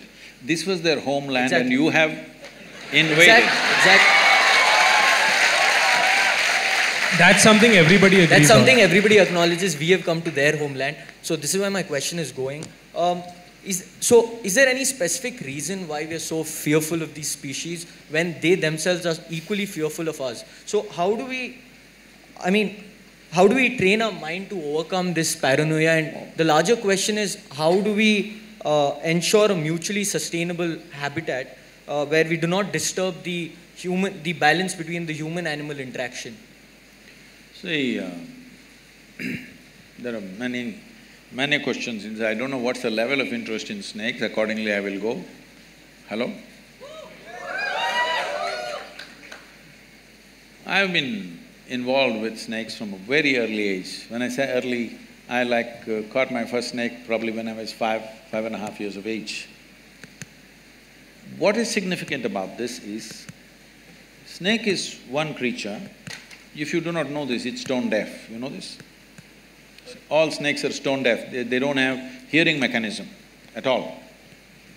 So, it literally has ear to the ground, its entire body is to the ground feeling reverberations. To what extent means, let's say there is going to be an earthquake somewhere in Central Asia. If you just observe a cobra today, let's say in the next 3 days there's going to be something happening. If you observe a cobra, how he behaves, you know there's going to be an earthquake. If you study it sufficiently, you can even indicate the direction in which it's going to happen and an approximate distance. Whether it's going to happen 100 kilometers away, 1,000 kilometers away or 3,000 kilometers away, you can make an approximate guess, like meteorological science, you can observe. Because he's got his entire body to the ground, even the smallest reverb that he feels, he behaves differently. So in that context, he is very perceptive. And he is also chemically very perceptive. The only way he knows you is by your chemistry. He doesn't see you very well, but he knows your chemistry very well. See, if you go… don't try this by yourself, because you're on pot. You may not be quick enough for them. If you just go and pick up a cobra simply like this, not by his head or something, just in the middle, hold him, just pick him up, he will simply come without any resistance. If there is any anxiety or anything within you, you show little bit of anxiety, he will go for you because he sees it as danger immediately. So I was telling people, people were saying, how do we know, Sadhguru, we are really meditative and at ease? I said, we must do a cobra test for you. If you just pick it up, if he just comes, you're at ease. If he reacts, that means you're not at ease. I don't know, one picture came for a moment in that video where I'm holding a king cobra. You saw that one? A king cobra, I think no, not in this, it didn't come. I think a king cobra was on the ground. There's another picture where I'm holding a king cobra halfway down and he's just like that. A king cobra is a snake that if it bites you, it'll just hardly give you 20 to 40 minutes, you'll die within that. A regular cobra, it bites you, because you say they have snakes, I'm giving you some knowledge. The cobra venom affects your cardiovascular system, it gives you anywhere between 4 to 6 hours. If you don't get excited, you may get another 1 or 2 hours extra. If it bites you in the body, you will have 4 to 5 hours. If it bites you in the limb, you may get 6 to 8 hours time. But if a viper bites you, you have much less time. If a banded carrot bites you, you have just 1.5 to 2 hours. because one venom affects your neurological system, another venom affects your cardiovascular system. What it is doing to you is your blood gets thicker, so you can't breathe. And everything gets tough because the heart will start pumping in a certain way because the blood gets thicker and thicker, coagulation happens across the body. Why I'm saying this to you is, the nature of the venom gives him that. Venom is not only in his sac, he's producing it in his entire body. Today, there's so much research gone into the medical sciences, you will see in the next 5 to 10 years' time, almost all neurological ailments will be treated with cobra venom, snake venom and scorpion venom and spider venom. And some sea snakes which have very special kind of venoms, which could kill you in 5–10 minutes. So, a lot of research has gone in. Almost for every neurological problem that people are going through, like Parkinson's and memory losses, all this they are going to treat with venom. Still it has not been approved, but much research has gone in this direction. So it knows your chemistry so well. The beautiful thing about this is, there was a time when I'm sitting in some jungles in the Western Ghats, you guys are on the east, but you must come to the Western Ghats, that's a real jungle, okay? It's a rainforest. If I'm sitting and meditating, normally I don't know why, now I'm wondering why I sat in the afternoons, but I always sat in the afternoons, not early mornings. Afternoon I sit for meditation and I'm like sitting for 5–6 hours. When I open my eyes, a dozen snakes are sitting here. They're just drawn to that chemistry. When your chemistry changes, they just know and it comes. This is why Adiyogi is shown with a cobra on his, around his neck to indicate that he is meditative, he is still within himself. If you become still within yourself, you pick up the cobra, simply it'll come like that. When I lived in the jungles by myself, no food arrangement, nothing, I mainly survived by drinking honey. Huge beehives are built at a place where the bears can't get. They calculate, the bees have such intelligence, they calculate a normal sloth bear weighs how much? Approximately about 60 to 70 kilograms. They build it on a branch where if the bear comes, even if the branch doesn't break, the branch will be sufficiently disturbed for them to go and take care of him. So it is up there and I slowly crawl up. My motorcycle petrol tube, I always keep it extra long, about 18 inches. And I go with this tube, stick the tube and drink honey. 3¼ liters to 1 liter honey, if I drink for 1 or 2 days, I am fully fired up with food, enough calorie in my system. But when I'm drinking this honey, the bees think I'm one more big bee. They don't see me. They are looking at the chemistry. If little agitation if you show, they will come for you. In your face, if 8–10 bees bite, you will die of suffocation. In fear, if you open your mouth, if they bite inside, one will do. Just one bee, if it bites you inside your mouth, you will suffocate to death. And above all, you'll fall down from the tree, okay? So, we can give you a cobra test or we can send people from our yoga center who will train you how to handle. Suppose a snake came inside, how to take him and leave him in his habitat. He's come here not because he want to listen to the lecture or the conversation or the air conditioning, he's not come for anything that you have come for. By mistake, he's entered. You just have to let him back there.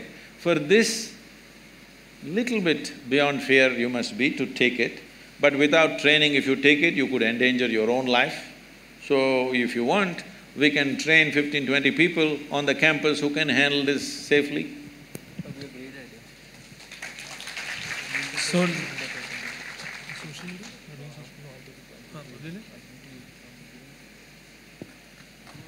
fine. So the next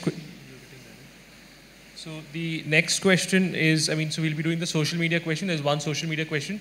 Then we open it up for audience questions. The social media question, Sadhguru, is that how do we get the population interested in politics and in governance? In the sense that… If you can hold it a little closer. How do we get the population interested in politics and governance in view of the fact that, in most elections there are less than 50% turnouts? See, this is not about politics. there is not enough concern about the nation and the people. That concern has not come to a whole lot of people. Still we are in that mode.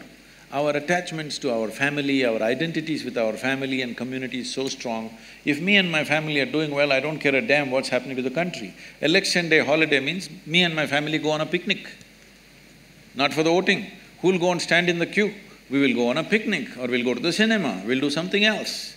Because the identification with the family is way bigger than the national identity, and because of that, they think us, other people will vote. This is their idea. Other people are going to vote, so what is there if I don't go? There's a beautiful story that Mark Twain used to love to say. There was a time when people believed there are people on the moon.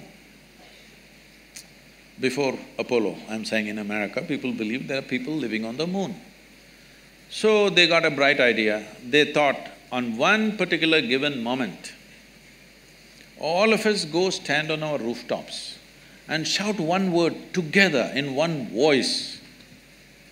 The word that we shout is "who" at them. Let's see what they say. Shall we try this here? Can all of you… I will say 1, 2, 3. Can you just say "who" as loudly as you can so the whole Hyderabad hears? 1, 2, 3. See, you have become wonderful like this. But that day came, everybody stood on the rooftop. That time I got a very, a very artistic idea. I thought, this is such a rare moment. All these people are going to say one word. And me, I have a small voice. What is there if I don't say it? And I just wanted to hear this extraordinary moment, everybody saying "who." And that moment came and it passed in total silence. A day may come, on election day, nobody turns up except those who are herded by political parties with money and whatever goading they're doing. This is an irresponsible way to exist. See, the word for democracy in Tamil language is Jananayakam. What this means is, people are the leaders. Still our people have not understood that we are the leaders of this nation. We are still in a monarchy mindset. We think elected person is a king or an emperor. So, this is lack of education, lack of information, lack of identity with the nation, a strong sense of we build this nation is not there. Somebody is going to run this nation. This is still a British hangover. We think somebody else is running the nation. We don't understand this is our nation. We have to make it what we want. Right now we have a nation where if Donald Trump opens up visas for all Indians, 60% of the population will swim across the oceans and get to America. This is not right. When everybody wants to go away, we've not created a nation that people want to live in, isn't it? When everybody wants to come here, that means we've built a great nation. For this, participating in the fundamental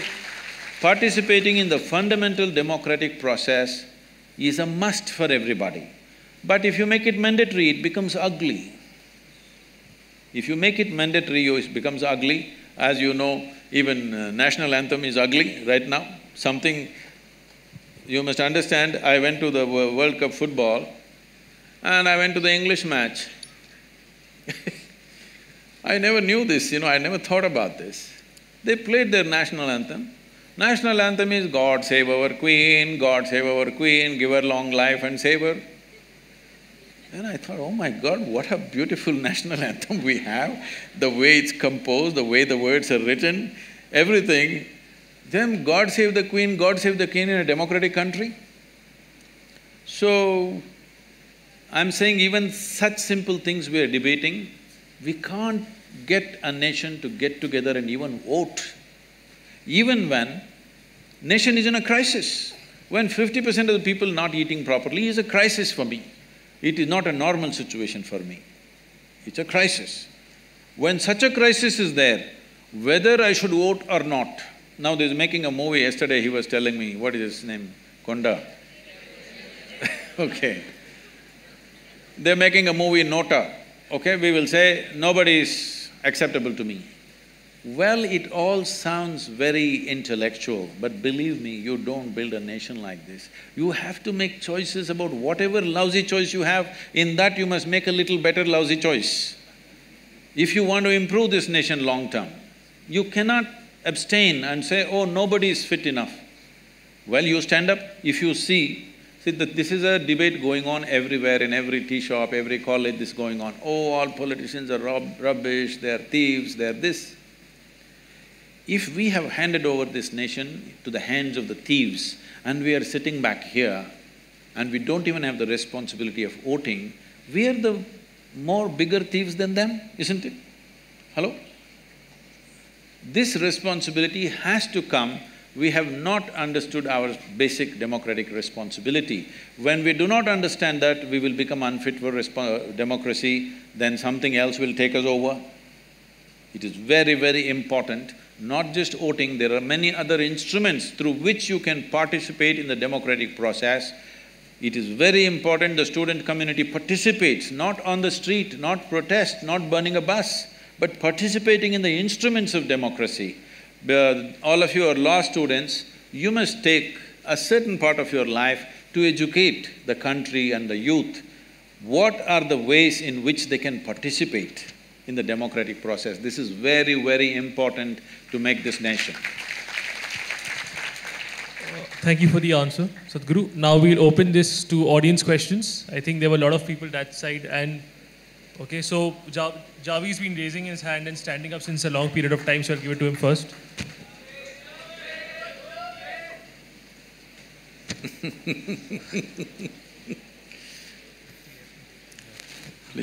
Good afternoon, Sadhguruji.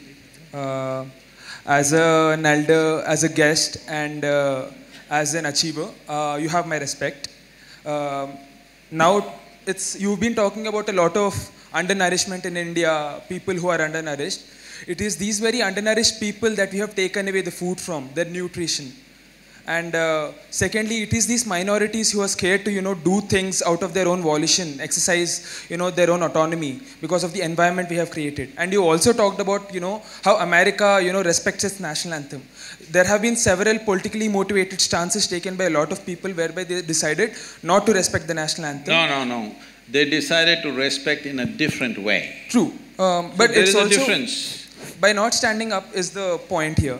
I'm saying that, we have created an environment of coercion and violence here. And in solidarity, if we decide to, not do this because it seems like a politically motivated…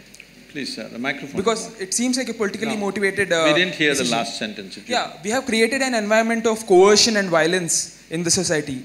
All the people are being forced to do this against their autonomy. So in solidarity, if we decide to not stand for the national anthem, there are bigger things here. I hope that was not a rhetorical when you asked us, is there a solution? Why should we, look for a higher ideal somewhere? Why can't we just, live with acceptance and tolerance instead? Respect these people's opinions. See, that's the idea. No. That's where does acceptance and tolerance and national anthem… I don't even understand. Where is the relationship? Because many people don't want to stand for the national anthem because it's probably against their beliefs. Or, they… And we are failing them as a nation. How will, us appealing to, some created deity of a nation help us in, solving these problems? I am 100% with you. If we are thinking in a spiritual way, I am not identified with my nationality. I see all people around the world are involved with me. My work largely today has become much bigger outside the country than here. So it is not… See, you're looking at this in a very simplistic way or in a rudimentary way. In the sense, you think everybody should be either for or against. I am not for or against, I am just asking you. Now you talked about various levels of injustice which has happened in the country. Unfortunately, it's a fact. The question is, to correct this, should we stay together or each one of us do our own thing and hope it'll get corrected? I'm just saying that the staying together can happen by acceptance and tolerance and not by… Yes, sir, but that's not happened, right? It can happen in theory, but has it happened? I will tell you, if everybody turns spiritual, if they experience something beyond their body, beyond their mind and beyond their beliefs and everything, the whole world will become one. I know that and I'm working for that. But do I believe it'll happen tomorrow morning? It'll not happen tomorrow morning. I mean… I must tell you, when I was… how old are you? I'm 21. Huh? I'm 21. Okay, when I was 4 years beyond you, when I was 25, something happened to me. I just sat in one place and suddenly I realized every cell in my body was bursting with ecstasy. I didn't do anything, simply it was overflowing with ecstasy. Then I realized, if you don't do anything, if you don't mess with anything in the body or in the mind, it just overflows with ecstasy by itself. When I realized this, I actually sat down and made a plan. This is so simple. On that day, the world's population was 5.6 billion people. I made a calculation and said, in 2.5 years' time, I will make the whole world ecstatic because it doesn't need anything. If you just teach them how not to mess with themselves, they will all become ecstatic. I thought it's going to happen on that day. But look at me, 37 years, hey, you're not looking at me. 37 years, and well, I have touched over 500 million people, but that's not my idea of the world. My idea of the world is 7.6 billion people. Now I know I will die as a failure, joyfully, but as a failure. So I want you to understand the nation is not built on some egalitarian ideas. People need emotion. Without emotion, they won't come together. You cannot put people together without emotion. Whether it's a family or a nation, it's true. Just one last point I want to make. You have so much soft power as a celebrity and, as a, mystic who is well known throughout India. And the state at the same time is the state well. So, I mean, in such a politically charged environment, us taking a stance, I do think that's problematic to, a lot of other, communities which disagree with what's happening. What stance have I taken? In terms of saying that, national anthem should be respected and, these are things which people don't agree with. Okay, what would you like to respect about this nation? Please tell me, we'll do that. Constitution at least? Sure, I mean, I'm saying let's just respect each other, that's it. See, where is each other? We don't meet each other, right? Every day? See, please understand, when we say a nation, we are not talking it's a flag or it's an anthem. When we say a nation, we are talking it's a certain people. So there are certain symbols which represent these people whom you call as Indians right now. So, why 3 striped colors? Why can't we have 7 colors? Yes, we can have, why not? If you want to redesign the flag, you can. But right now, this is it, all right? If you want to change the design, we can. You want to change the anthem, we can rewrite the anthem if you wish. But I am saying, without tools of integration, you don't make a nation. It is idealistic to say, let's not have anything, let's just live as a global village. It's a fantastic idea, but can you make it a reality? Can you execute this idea? That's all I'm asking. I'm talking about execution. As an idea, global is fine. If there is no nationality in the world, it'll be a fantastic world. But are we capable of doing that? Within a state, we have to break 2 states because we can't get along for some reason, isn't it? So I think we'll spread out the questions in the interest of bringing out diversity of opinion. If the mic would be given to the lady in the 3rd seat here. Yeah, here, can the mic be given to Hello? Namaskaram, Sadhguru. Who is this? Where are you? Namaskaram, Sadhguru. Sadhguru, I will take only 45 seconds, okay? Question is 45 seconds? I won't disturb anyone because there are many a person want to really question. Sorry, but could we go ahead and, I mean, he chose somebody first, let's go with him. Yeah. Sadhguru, can the mic be given to the lady in the 3rd seat? Can I ask a question first? You should ask, you're going about giving a speech. Sir, I just want to say, you are just my life, okay? No, this is not a okay, sir, my question. Expression. Please ask the question. My question is, sir, you told in your childhood you experienced the realization of ignorance. Some point when I watch your video, I also felt that I don't know really nothing nothing means nothing. But after 10 minutes or 15 minutes, I get influenced by my mind or something like that, and I lose that realization. I want to live like that. I want to live that. I want to live like the realization that I don't know. From that realization, my intelligence just becomes pure, and I can look at everything. That's fine. See, just intellectually thinking I do not know is not the point. You must know the pain of not knowing. The pain of not knowing should sear through you. Only then your intelligence becomes awake. See, just look at this. Suppose I ask you to walk from here to there right now. Lights are on and you will simply walk like this without noticing anything. Suppose we make this hall pitch dark, you don't know what is next step. Will you walk?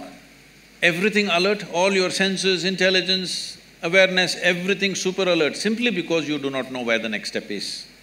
So, I do not know is not an intellectual conclusion. It is the pain of not knowing. It must really sear through you, it won't let you sleep, it won't let you eat, it will keep you in a certain way. When it keeps you in that way, then you will see your intelligence stays awake and alert. In sleep and in wakefulness, it stays alert. When that happens, see, just now we finished Ganesh Chaturthi. What Ganesh Chaturthi means is, it's all become all about eating now. We've made it like that because we only see Ganesha's big stomach these days and we are inspired by that. Essentially, you know the story of what happened, that little boy stopped Shiva and Shiva decided to take off the head of a Gana. A Gana means, Ganas are described this way, that they were talking in a language that nobody understood and they had limbs which had no bones. Like this it's described in the certain texts.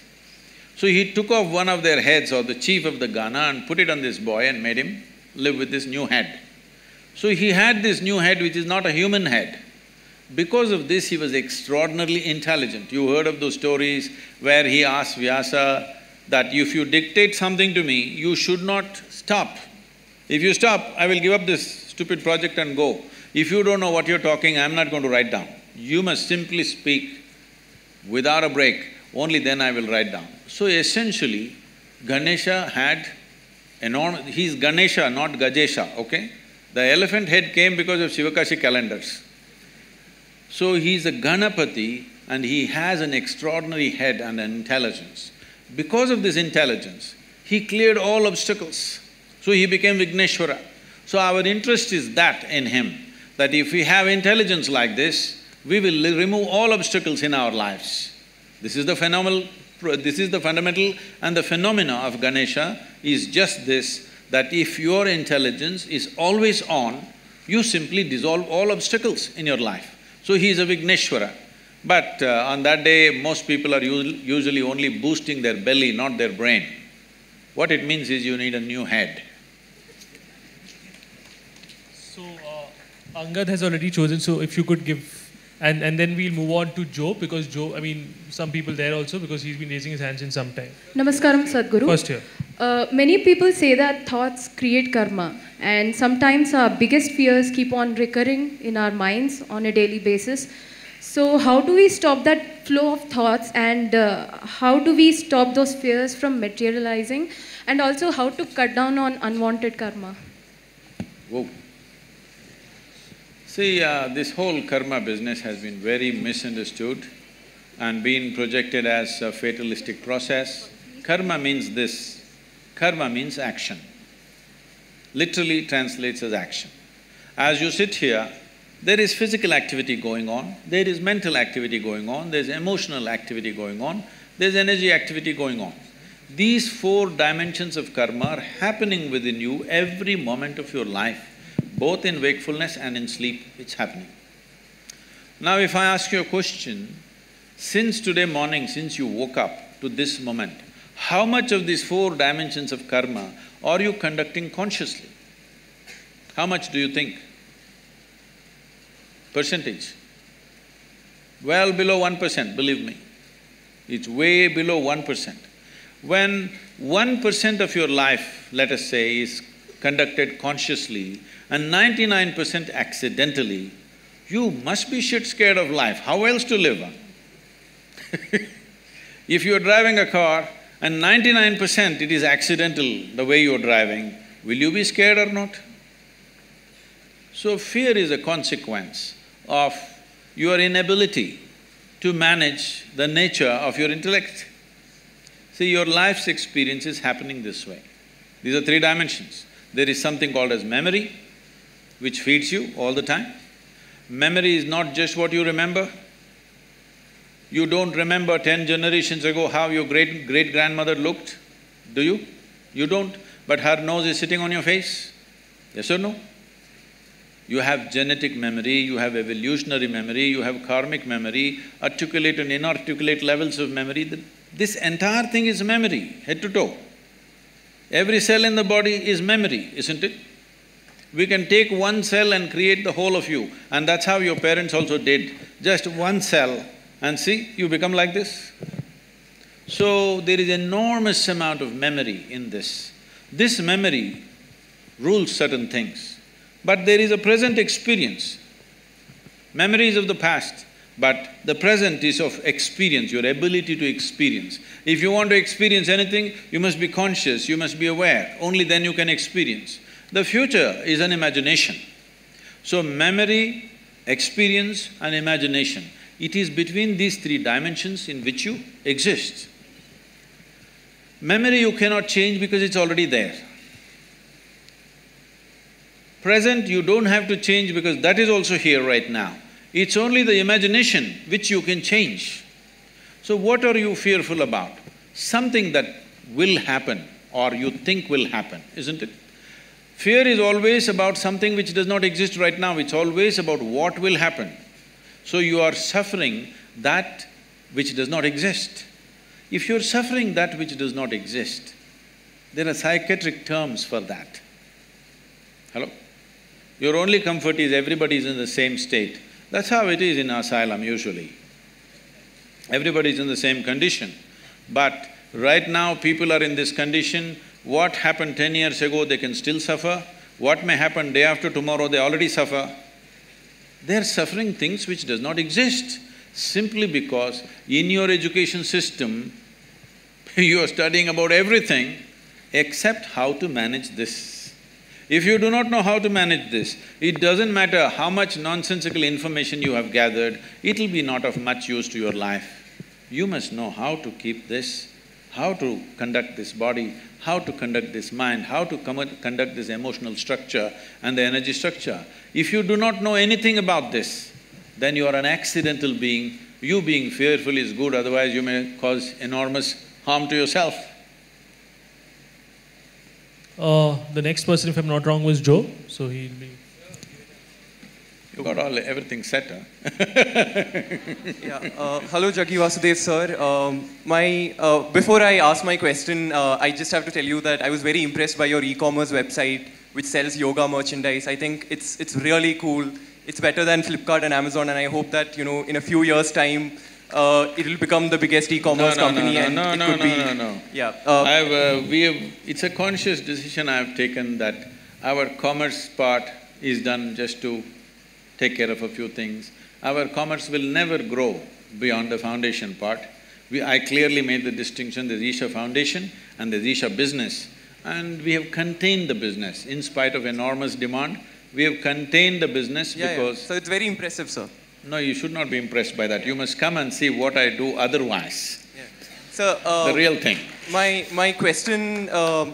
I want to tell you that I was also very impressed by your commitment to rule of law that was evident from the discussions that we've had. In the same light, I just want to ask you that in one of the blogs that you have written in your website, you speak about women's entry to Shani temples.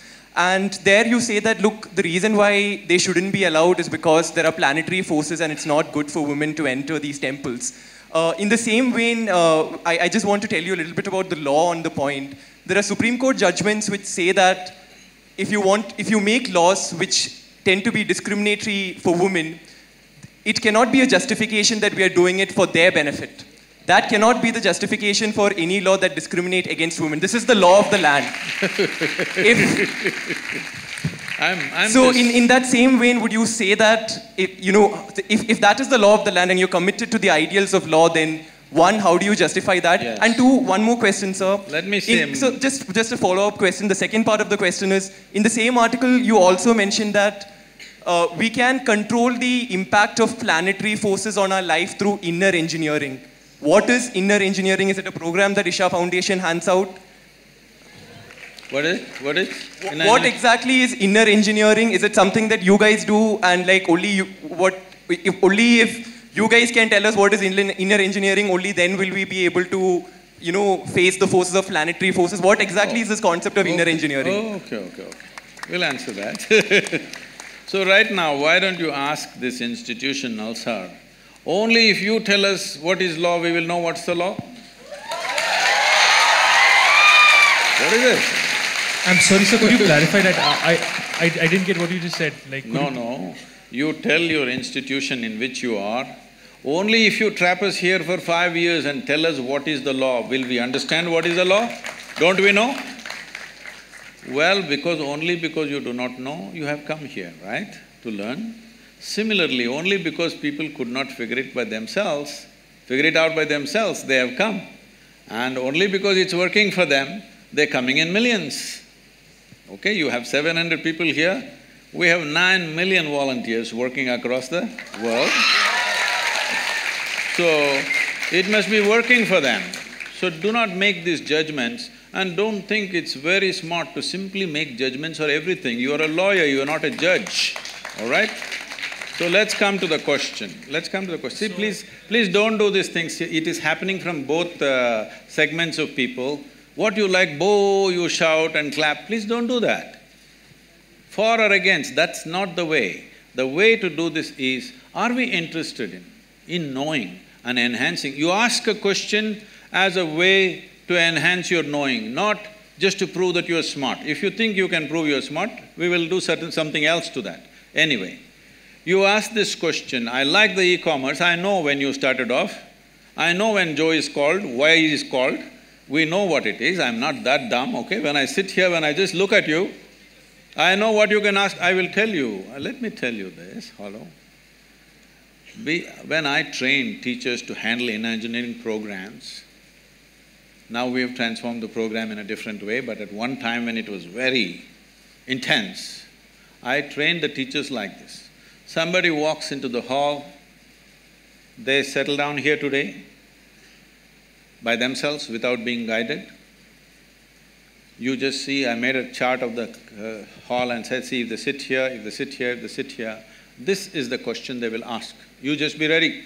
When he raises his question, you know this is what he will ask. 93 to 94% of the time, it's always right like that. People think they are free and they're asking questions. But if they sit in that place, that's a question they will ask.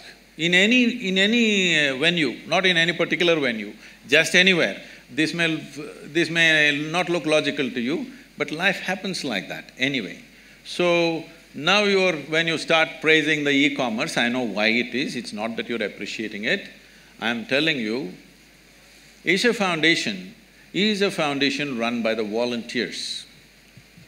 Over 4,600 full-time volunteers who are far more educated than you are, and over 9 million part-time volunteers across the world, giving their time and money and energy to make this happen. Why are people doing this?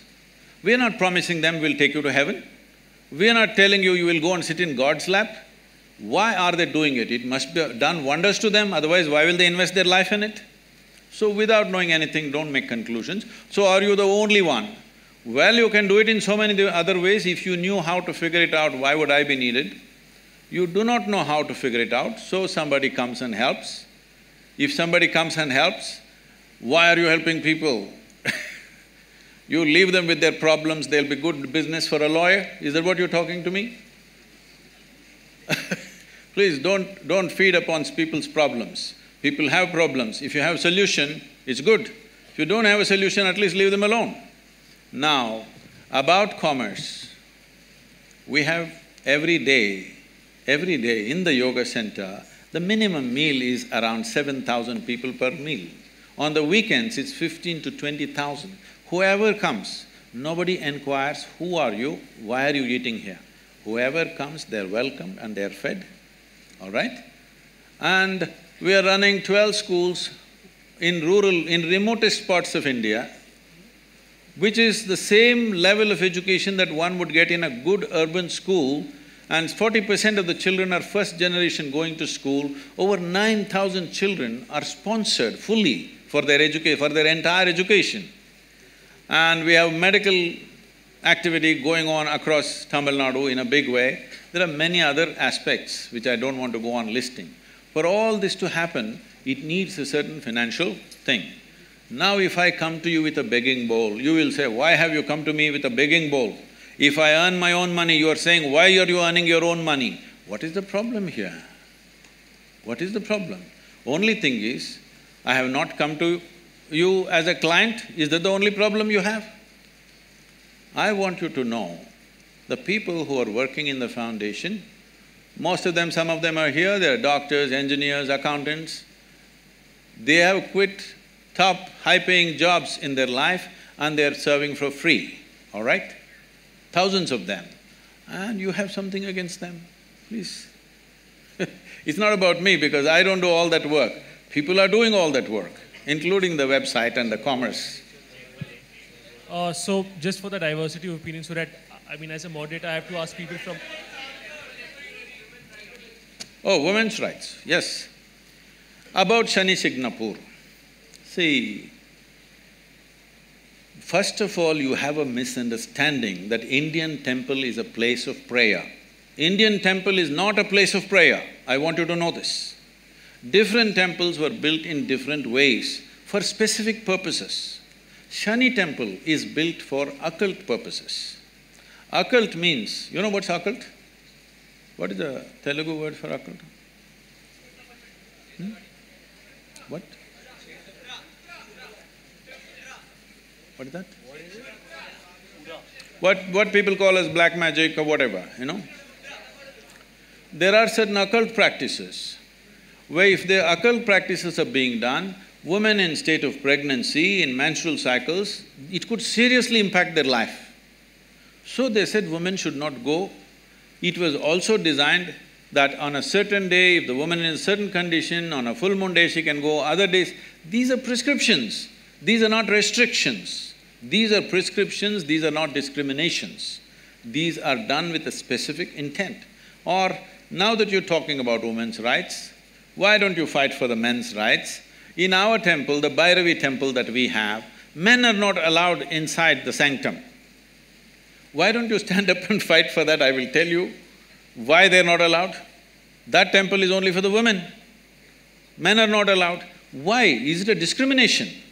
It is not about discrimination, it is a certain dimension of life. If you go by this crude sense of equality, you will harm the woman immensely. There are millions of temples open to everybody. Suddenly, why discrimination will come in one temple? What are you talking about? This is not a culture which discriminated against women. There are more female deities in this country than male deities. Every village you go, there is an Amman temple, there is a Devi temple. And you think it's discrimination? These are very rudimentary ideas picked up from the West. You have not seen this culture, you have not understood the profoundness with which is run. Unfortunately, because of 15-20 generations of poverty, we've kind of mixed it up and made a mess out of it. That is a different matter. So, before I move on to another person, and he'll probably be the last person, before I move on to you, are the people there done with that particular question, or is there any further question on that particular issue?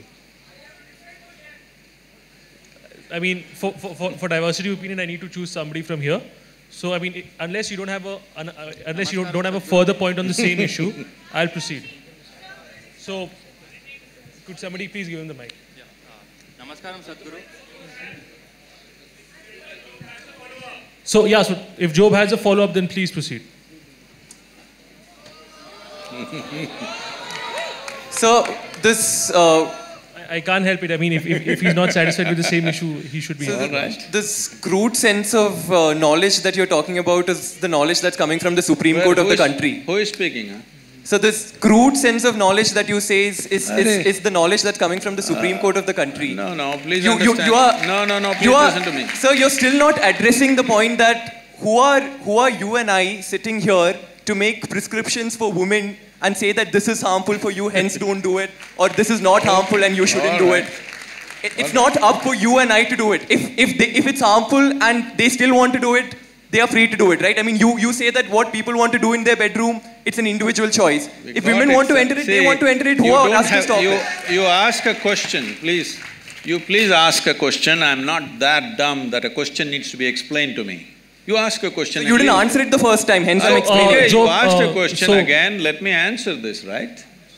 The question is, who are you to tell the ladies whether they should go to this or not? No, I'm saying they should have the option. I'm saying they should have the option. So, I mean, just to give a similar example, sir, alcohol might be... I got it. There are hundreds of temples in the country where men cannot enter. So if men say... There's a history of discrimination. That is a different matter. See, you're mixing up two things. There is unfortunate history of discrimination on all levels. That's a different matter. That has to be settled in a different way. But when a specific aspect comes, if you want to rule out all the subtler aspects of life and just say this is it. Anyway, let me tell you this. This I'm on camera, let me tell you this, okay? Supreme Court is there to interpret the constitution. It cannot create a new constitution. Doesn't matter what are the powers of the court. It cannot create a new constitution. It is only there to interpret the law the way it is. Am I right? You're all lawyers? Hello? That's debatable. That's debatable. When you debate that, there is going to be lots of problems because every pressure point, people will apply. Every motivated group will push for their own laws. If you create enough ruckus, some new law will happen. This should not happen. It is essentially within the framework of the constitution, everything should happen. In the framework of the constitution, there are laws where there are public places and there are private temples and private places of worship. How it should be done there is left to them. It is for them to decide how it happens. Is it happening simply because of a discrimination against a gender? If it is so, it must be struck down absolutely. But if there are other aspects to it, if you think you cannot consider anything else, then it's ridiculous. It becomes ridiculous. It's like saying, don't I have the right to enter the ladies' toilet? What nonsense is this? Do you need a law? You just need sense that you don't go there. Job, is your question answered? Or should No, it's not answered, but that's okay. It's not answered? Shall we answer, Mr. Job? Okay, so… I'm okay. So there's a difference between a man not allowed to enter a woman's toilet and you using the same analogy. I'm not saying he's not allowed. A man who is a man will not enter. That's all I said. So that's a really stupid analogy that you're saying. So we are discussing the question of women's entry to temple and you're saying the reason why they're not allowed. 1 second, Subal. I'm sorry, so you can continue with your question. The problem, sir, Mr. Joe, you do not know the culture of this nation. You're talking simply activism without knowing the because I'm culture of Catholic, this right? nation. Because in this country, in this culture, the idea of discrimination never arose. I want you to understand, even before other countries ever thought of even giving franchise to the woman, this country did not even debate whether women should have voting rights or not. It's simply there because in our culture we never thought so. So the discrimination, exploitation is there. I want you to understand, there is exploitation, there is no necessary discrimination. Exploitation is not just of the woman. Anybody who is weaker than you, people are exploiting, whether it's a man, woman or child. Why do you think everybody is beating the children? Just simply because they're small, not because they have a right to do it. So anything which is weaker than them, they are exploiting, not just women. Unfortunately, women have also been taken a much amount of beating in terms of exploitation. But do not misunderstand exploitation and discrimination in a fundamental way. Discrimination is a different aspect, exploitation is a different aspect. I think, Job, we can agree to disagree here and let's move on. There's one last question we'll be picking up. Yeah, Fine, so for the diversity of opinion, there's we'll somebody pick on from from the back there. Can the mic be given to him? Okay. So, can you take and then one last question on the back? Yeah, okay. Yeah. Good afternoon. Society is celebrating legalization of homosexuality when it can't even accept intercaste marriages. What? Society is celebrating legalization of homosexuality when it can't even accept intercaste marriages. See, the thing is, and Sadhguru, yes. Being a science student, I have a small question. No, let's finish this. No, just something. One question, I thought. Can we please answer this one by one, so then there's no confusion. To maintain, in this evolution, to maintain the genetic variability, the sex or marriage should happen between different groups of people and different communities. But due to this intercaste thing which is in our society, the marriages are happening between the same community, that is in same caste people, which leads to the further species makes this... We got the question. Please. Yeah, got it. Please answer. And sir, you have done rally for Save for Rivers. Leave that, please. Please do remove this intercaste technique in this society. Okay. So, this is related to Joe's question in a way, in the sense, see, we must understand this. Unfortunately, most human beings are in this condition. If they find somebody who are little weaker than them, they will see how to extract something out of them, how to dominate them, how to do these things. This is coming to you from your childhood, from your school, that you want to be number one, parents are telling you this, everybody is telling you this. So always want to be on top of somebody. So with this, if a goldsmith thinks a blacksmith is inferior to him, unfortunately, though a blacksmith's work is more useful than a goldsmith's work for making of a society. So like this, simple professional differences, we have made it into horrible discriminations in this country, because this is an ancient culture, lived in the same place for thousands of years. People learned how to organize their exploitation against each other. They managed to organize this. So in this context, we must understand, unless human beings evolve to a place that you do not exploit other people's weaknesses, discrimination will not go. You can talk as much as you want, it will not go. For thousands of years, it's not gone. One thing about the caste system is, it was basically a professional division which turned out to be a very discriminatory process over a period of time. Now largely this professional division is going away because people come, now we don't know what caste you are, it doesn't matter, you're becoming a lawyer, all right?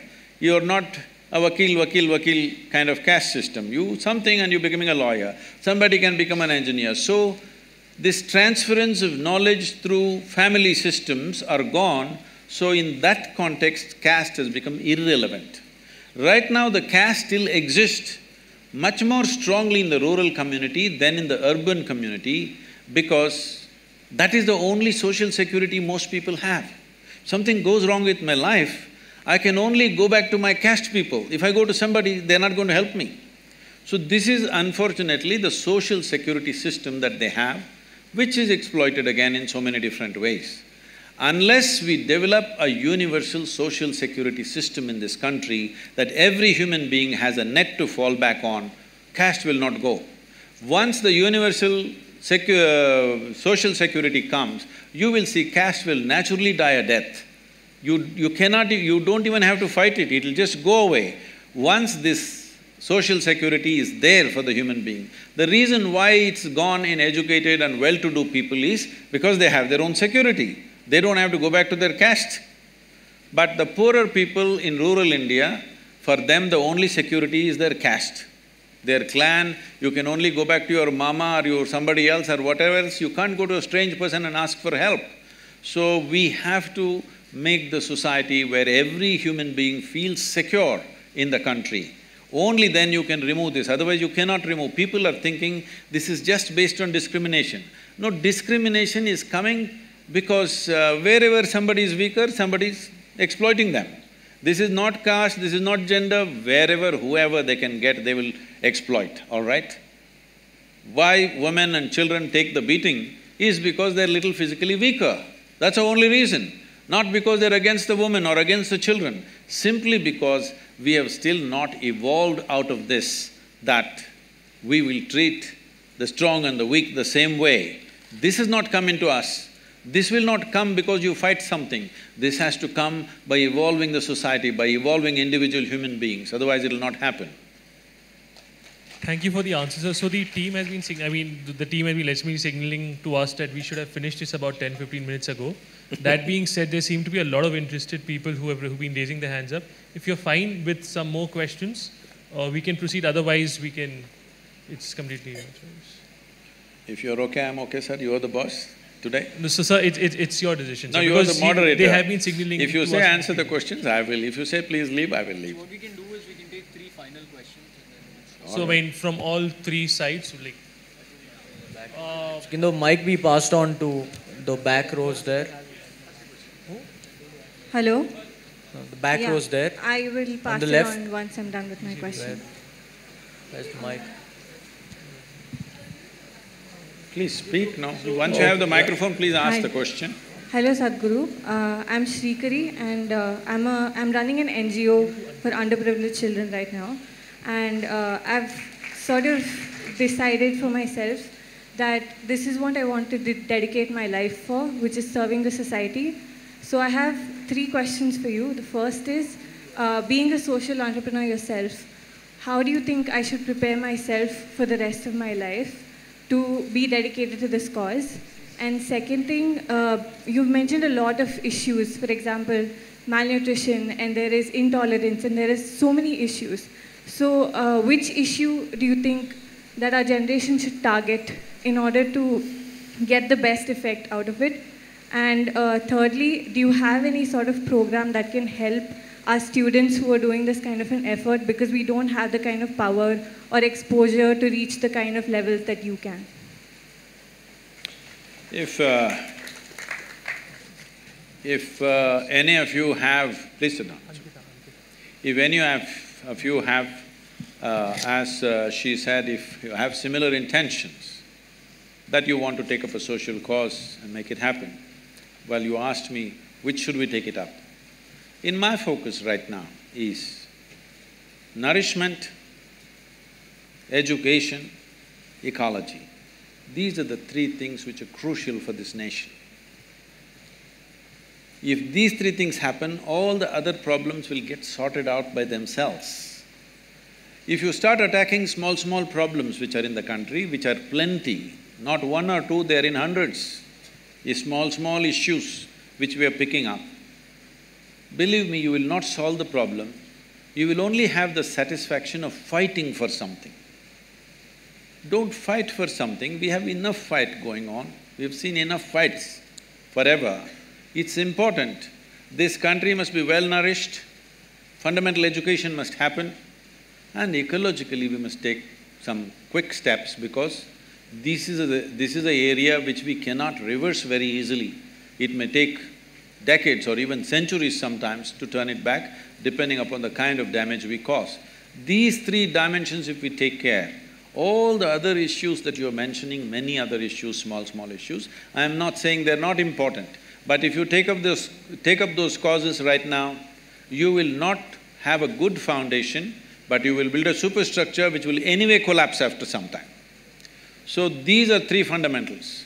If anybody who has such intentions, if you want, you come to us free of cost. We will train you for 1 or 2 or 3 months. Right now, we are… somebody mentioned Rally for Rivers. We are training hundreds of youth for over 6 months about the ecological aspect, how they can take it up in their own area, full depth and dimension of the problem, and how they should handle it, how they should deal with the governments, how they should deal with the people and the situation on the ground, how to manage this like this. So for these 3 aspects, if you're taking up nourishment or education or ecology, we can train you. Above all, if you're going into social activity, I've seen so many people, particularly Indians who are settled in United States, after working there for 10-15 years, when they've made a certain amount of money, quite a few of them get this urge, they want to come back to their village and do something. I'm telling you, almost 90% of them return absolutely frustrated, not able to doing anything, and lost their money, lost their job, this kind of situation. simply because India is a complex thing to deal with.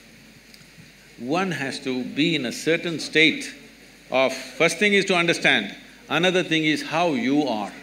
If you are the kind who are going to get freaked and disturbed by everything happening negatively around you, then you should not get into it because they're going to freak the hell out of you on a daily basis. It doesn't matter how much work you do, you will only face abuse and accusations, and people will file cases against you, they will protest against you, all kinds of things. So it's very important you make yourself in such a way, what you want in your life, what you want to create, in which way you want to make a difference, that is more important than everything else. Every day volunteers who are working for us come up to me and say, Sadhguru, I can't work with this person is horrible, I can't do this. So I tell them, see, in this world, this is how people are. Like this, like that, like that, like that, this is how they are. If you think what you're doing is of such importance, you work with these people. If you want to work with ideal people, go to heaven and today. Yes. So you will have to work with all sorts of people, otherwise you can't do this. Yeah, so the individual in the red t-shirt is being asked since some time, then we will move to the right. That will be the last one, the one over here will be the last one. So, Sadhguru, we have two questions. One at a time, I am a simple guy. Yeah, so first I'll ask and then one more. So firstly, you said that from your years of practice and looking at people, you can just look at somebody and tell their past, present and future. Now we'd really appreciate it if you could look at me and tell my past and present. Anything. No, I am not an astrologer for you. No, astrologer would be somebody who sees the future. I'm asking you only to see my past and present. No, astrologers also talk about the past to get the market oriented, all right? I am not in that profession. So when you say you're a mystic, what exactly do you mean? When your first answer to his question about first impressions was that you can see the past and the present, while all of us mortals over here won't be able to do the same thing. So then fulfill his claim that you can tell us about his past or his present. But notwithstanding that, my question is different. My question is that you've spoken about how you believe that like we must live in harmony with nature, etc. You told us that we've come here and we've taken over the land which belonged to snakes. No, that is true everywhere. Huh? Correct. Taking you to the question I'm so sorry to stop you, so in case you're not comfortable answering that. No, I'm okay with any question. All right. So, a lot of the infrastructure just make the question smaller and 30 seconds. More. A lot of the infrastructure 30 seconds is a long question. 5 seconds. 20 seconds.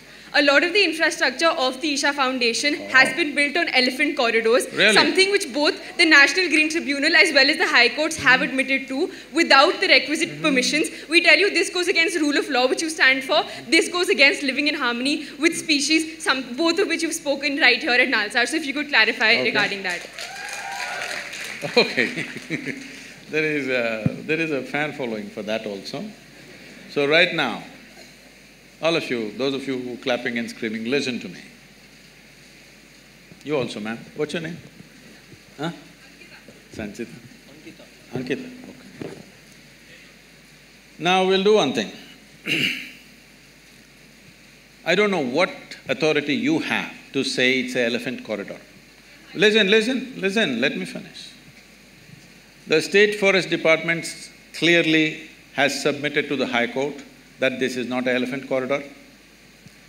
The Wildlife Trust of India has given a clear directive to the NGT that it's not an elephant corridor.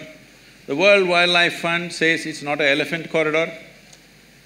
But you say it's an elephant corridor. I don't know what's your relationship with the elephants. Okay? If you do not understand, right now we put up the map published by the Wildlife Trust of India as to which are the elephant corridors and which are not. And elephant corridor is not anywhere in 100 kilometers of where we are. You can go look up the map today. Now, you can open up your cell phone and look it up now. So, being in a legal profession you're going to get into, first you must get your facts right, all right? And, well, I know where this is coming from. There are some activists who are going on publishing this endlessly. You're reading that social media is trash and you're coming to conclusions. Anyway, I want you to know, today if I want, by tomorrow evening, I can file 100 cases against you, all kinds of things. It's for you to come out of it in the next 20 years. This is the country you're living in, I want you to know. So, it doesn't matter, I will tell you further. For continuously, I've been accused of raising a rainforest. Which is that rainforest? Where was it? Please show it to me. There is no such forest, so they've kept quiet now because I asked these questions. Then they said, we have occupied forest lands.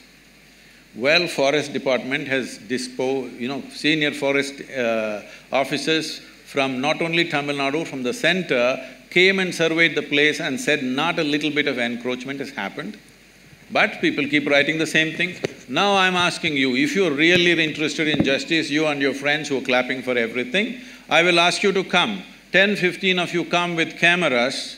I will give you all the maps, the survey maps and revenue maps and forest maps. You walk across, we'll give you total freedom to do the survey as you want, all right? If 1 inch, not 1 acre, 1 inch of forest land is taken, I have said this yesterday also, day before yesterday also, because I am surprised the same question is being asked, I will leave the country. You will not see me again. Is this good enough? Will you do it? So we'll take one final question. No, let me finish this, huh? This is a charge, this is not a question. Now, if 1 little bit is taken, forest land, you will never see me again, you will never hear me again, okay? I'll be gone. Okay. Well, wait. I will tell you the kind of activism that is happening there. Why? I'm sure many of you may be associated with this, I'm saying this on camera, it can be published, I don't care what, because I've reached a point where death threats are every day from these kind of people. Why all this is happening is, we are at the tri-junction of the 3 state borders. There are certain people who want to be active in the forests in that area, and we've become a big problem for them.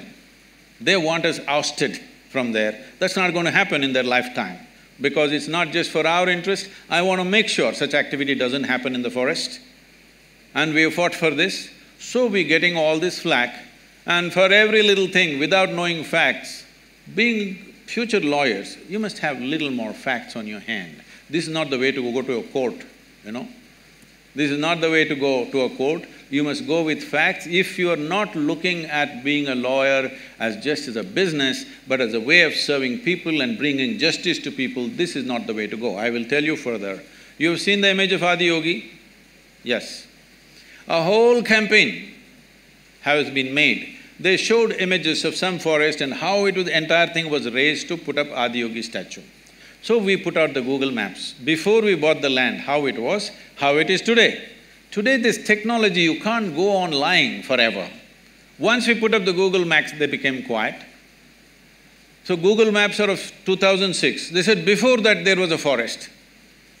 So I said, do one thing, from 1960s, okay, or before I was born, 1940s, you take the revenue map. I will give you all the survey numbers in which we are. See what were the crops which were grown, for what taxes people have paid. Revenue records are there, Google Maps are there, you can't be just lying to yourself endlessly. And I will tell you how much prejudice is there. A certain group of people with government officials and a collector comes to visit the Adiyogi statue. One official, not a low-level official, a mid-level official, says they have built a factory shed without permission. So collector asks, where is the factory shed? He points at Adiyogi and says, this is the factory shed. He's surprised, is this a factory shed you are saying? This is a monument? They've taken permission for a monument. No, in my opinion, this is a factory shed. Inside there are metal members and outside there is a metal skin, so it is a factory shed. Tell me, who will call the image of… There is an image of Adiyogi, can you put it up? Who will call this a factory shed? Please look it up. Please look it up on the website. You look at the Adiyogi, it is on the Guinness record for the largest face on the planet. And now somebody describes this as a factory shed and wants to file a case on us. I want you to know who is this person who calls Adiyogi a factory shed and what is the intention and what is the purpose of such a comment. Who they are and what they are motivated by. You must look at it. Yes or no? Please look at it. And I'm telling you, the reason all this has started is because of the tri-junction. One mistake we have done, if it's a mistake, I don't think it's a mistake personally, but legally it's a mistake, is they did not give us a particular officer who was sitting. It's all become religious in this country. A particular officer who is sitting there does not give us a no objection certificate, even though we fulfill all the legalities for 4.5 years. Nothing happening. I said, go ahead and build. We had everything else, only one department we don't have, no objection. First, why the hell do you have an objection when I'm investing and building infrastructure for this country and for the people? What's your problem? But they have a problem. No objection certificate takes 4.5 years and they don't give an explanation why they have an objection. There is not a single reply. So I said, go ahead and build. So we built 2 buildings without that one no objection. Using that, they filed multiple cases on us. But now, the government has given us permission for that also. It's been regularized, they asked us to pay a penalty, we paid and we regularized all that. There's not one illegal structure there and we are not in the elephant corridor. Please get your facts checked properly. Okay. One last question, the man in the blue shirt. And now that you raise this question, I must finish this. Now that you raise this question and you charge me with this, if what you have said is not true, please go on the social media and say, I've been talking rubbish without knowing what are the facts.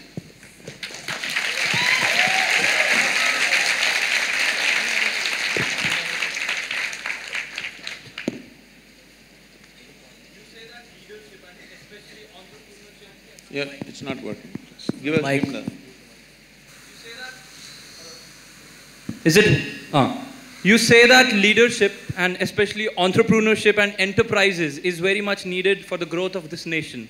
So how important is it for the youth or a young individual to be a leader and having a bigger vision which is beyond just their own survival but which includes larger well-being and growth of humanity? And if someone takes such responsibility, how a person having such a vision make himself capable and competent and clear? Thank you. See, in the development of a nation, today we have reached a point in the world where it is not the military prowess of a country, nor is it the political circus that goes on in a country, nor it is the activism and stuff that goes on in the country which decides the well-being of a nation. It is the success of the businesses which will determine the well-being of a nation, because we have decided to go market economy. Is that the best way to do things? I personally may not think so, but that's not the point. We've decided to go that way, we have to make it a success. That's all there is left to us. Every day we can't be rethinking which system to take on. We have to make it a success because we've chosen to be there. Now, for me to become a business leader or a social leader, what is it that I have to equip myself with? Well, that now famous inner engineering, that's the first thing you must do, because if you are not equipped to handle various uncertainties in life, if outside situations are going to determine what happens within you, then you should not enter into that kind of ventures because life will freak the hell out of you. You must choose a safe job. If you are the kind who is going to be impacted by what's happening around you, then it is going to be very difficult for you to handle those kind of situations. So first thing in everybody's life, no matter what you're planning to do, in everybody's life, first thing is to enhance this life, then to act in the world. If you act in the world before you enhance this life, you will see, if you succeed, you will suffer, if you fail, you will suffer. Very important that you bring yourself to a state that your peacefulness, your joyfulness, the pleasantness of who you are is not determined by somebody else or something else. If you establish this one thing, you are equipped for life. Thank you very much. We're done. I'm sorry, we're done, we've exceeded by… It's just the continuation of this question. It's not complete, the answer. Like, if you have done you said first step is inner engineering. If you have done it, I'm practicing since 3 years. So what is the second step? What is the exposure? What is the right kind of education and environment that is needed? First step I have heard many times. What is the second step? I want to equip myself with that.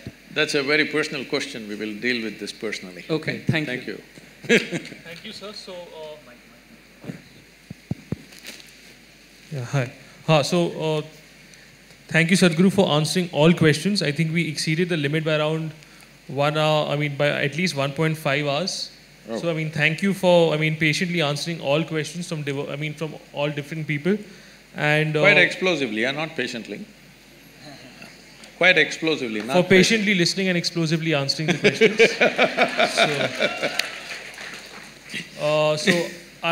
I hope the people in the audience, experience an insightful lecture or an insightful conversation. And for individuals who could not otherwise ask, I think you have a social media page. Yes. So you could send it there, but due to limitations of time, we can't ask any more questions. What we did try was that individuals from different groups and backgrounds could ask questions. So that was our purpose. So I think we're done. So, thank you a lot, Sadhguru. Thank you very much.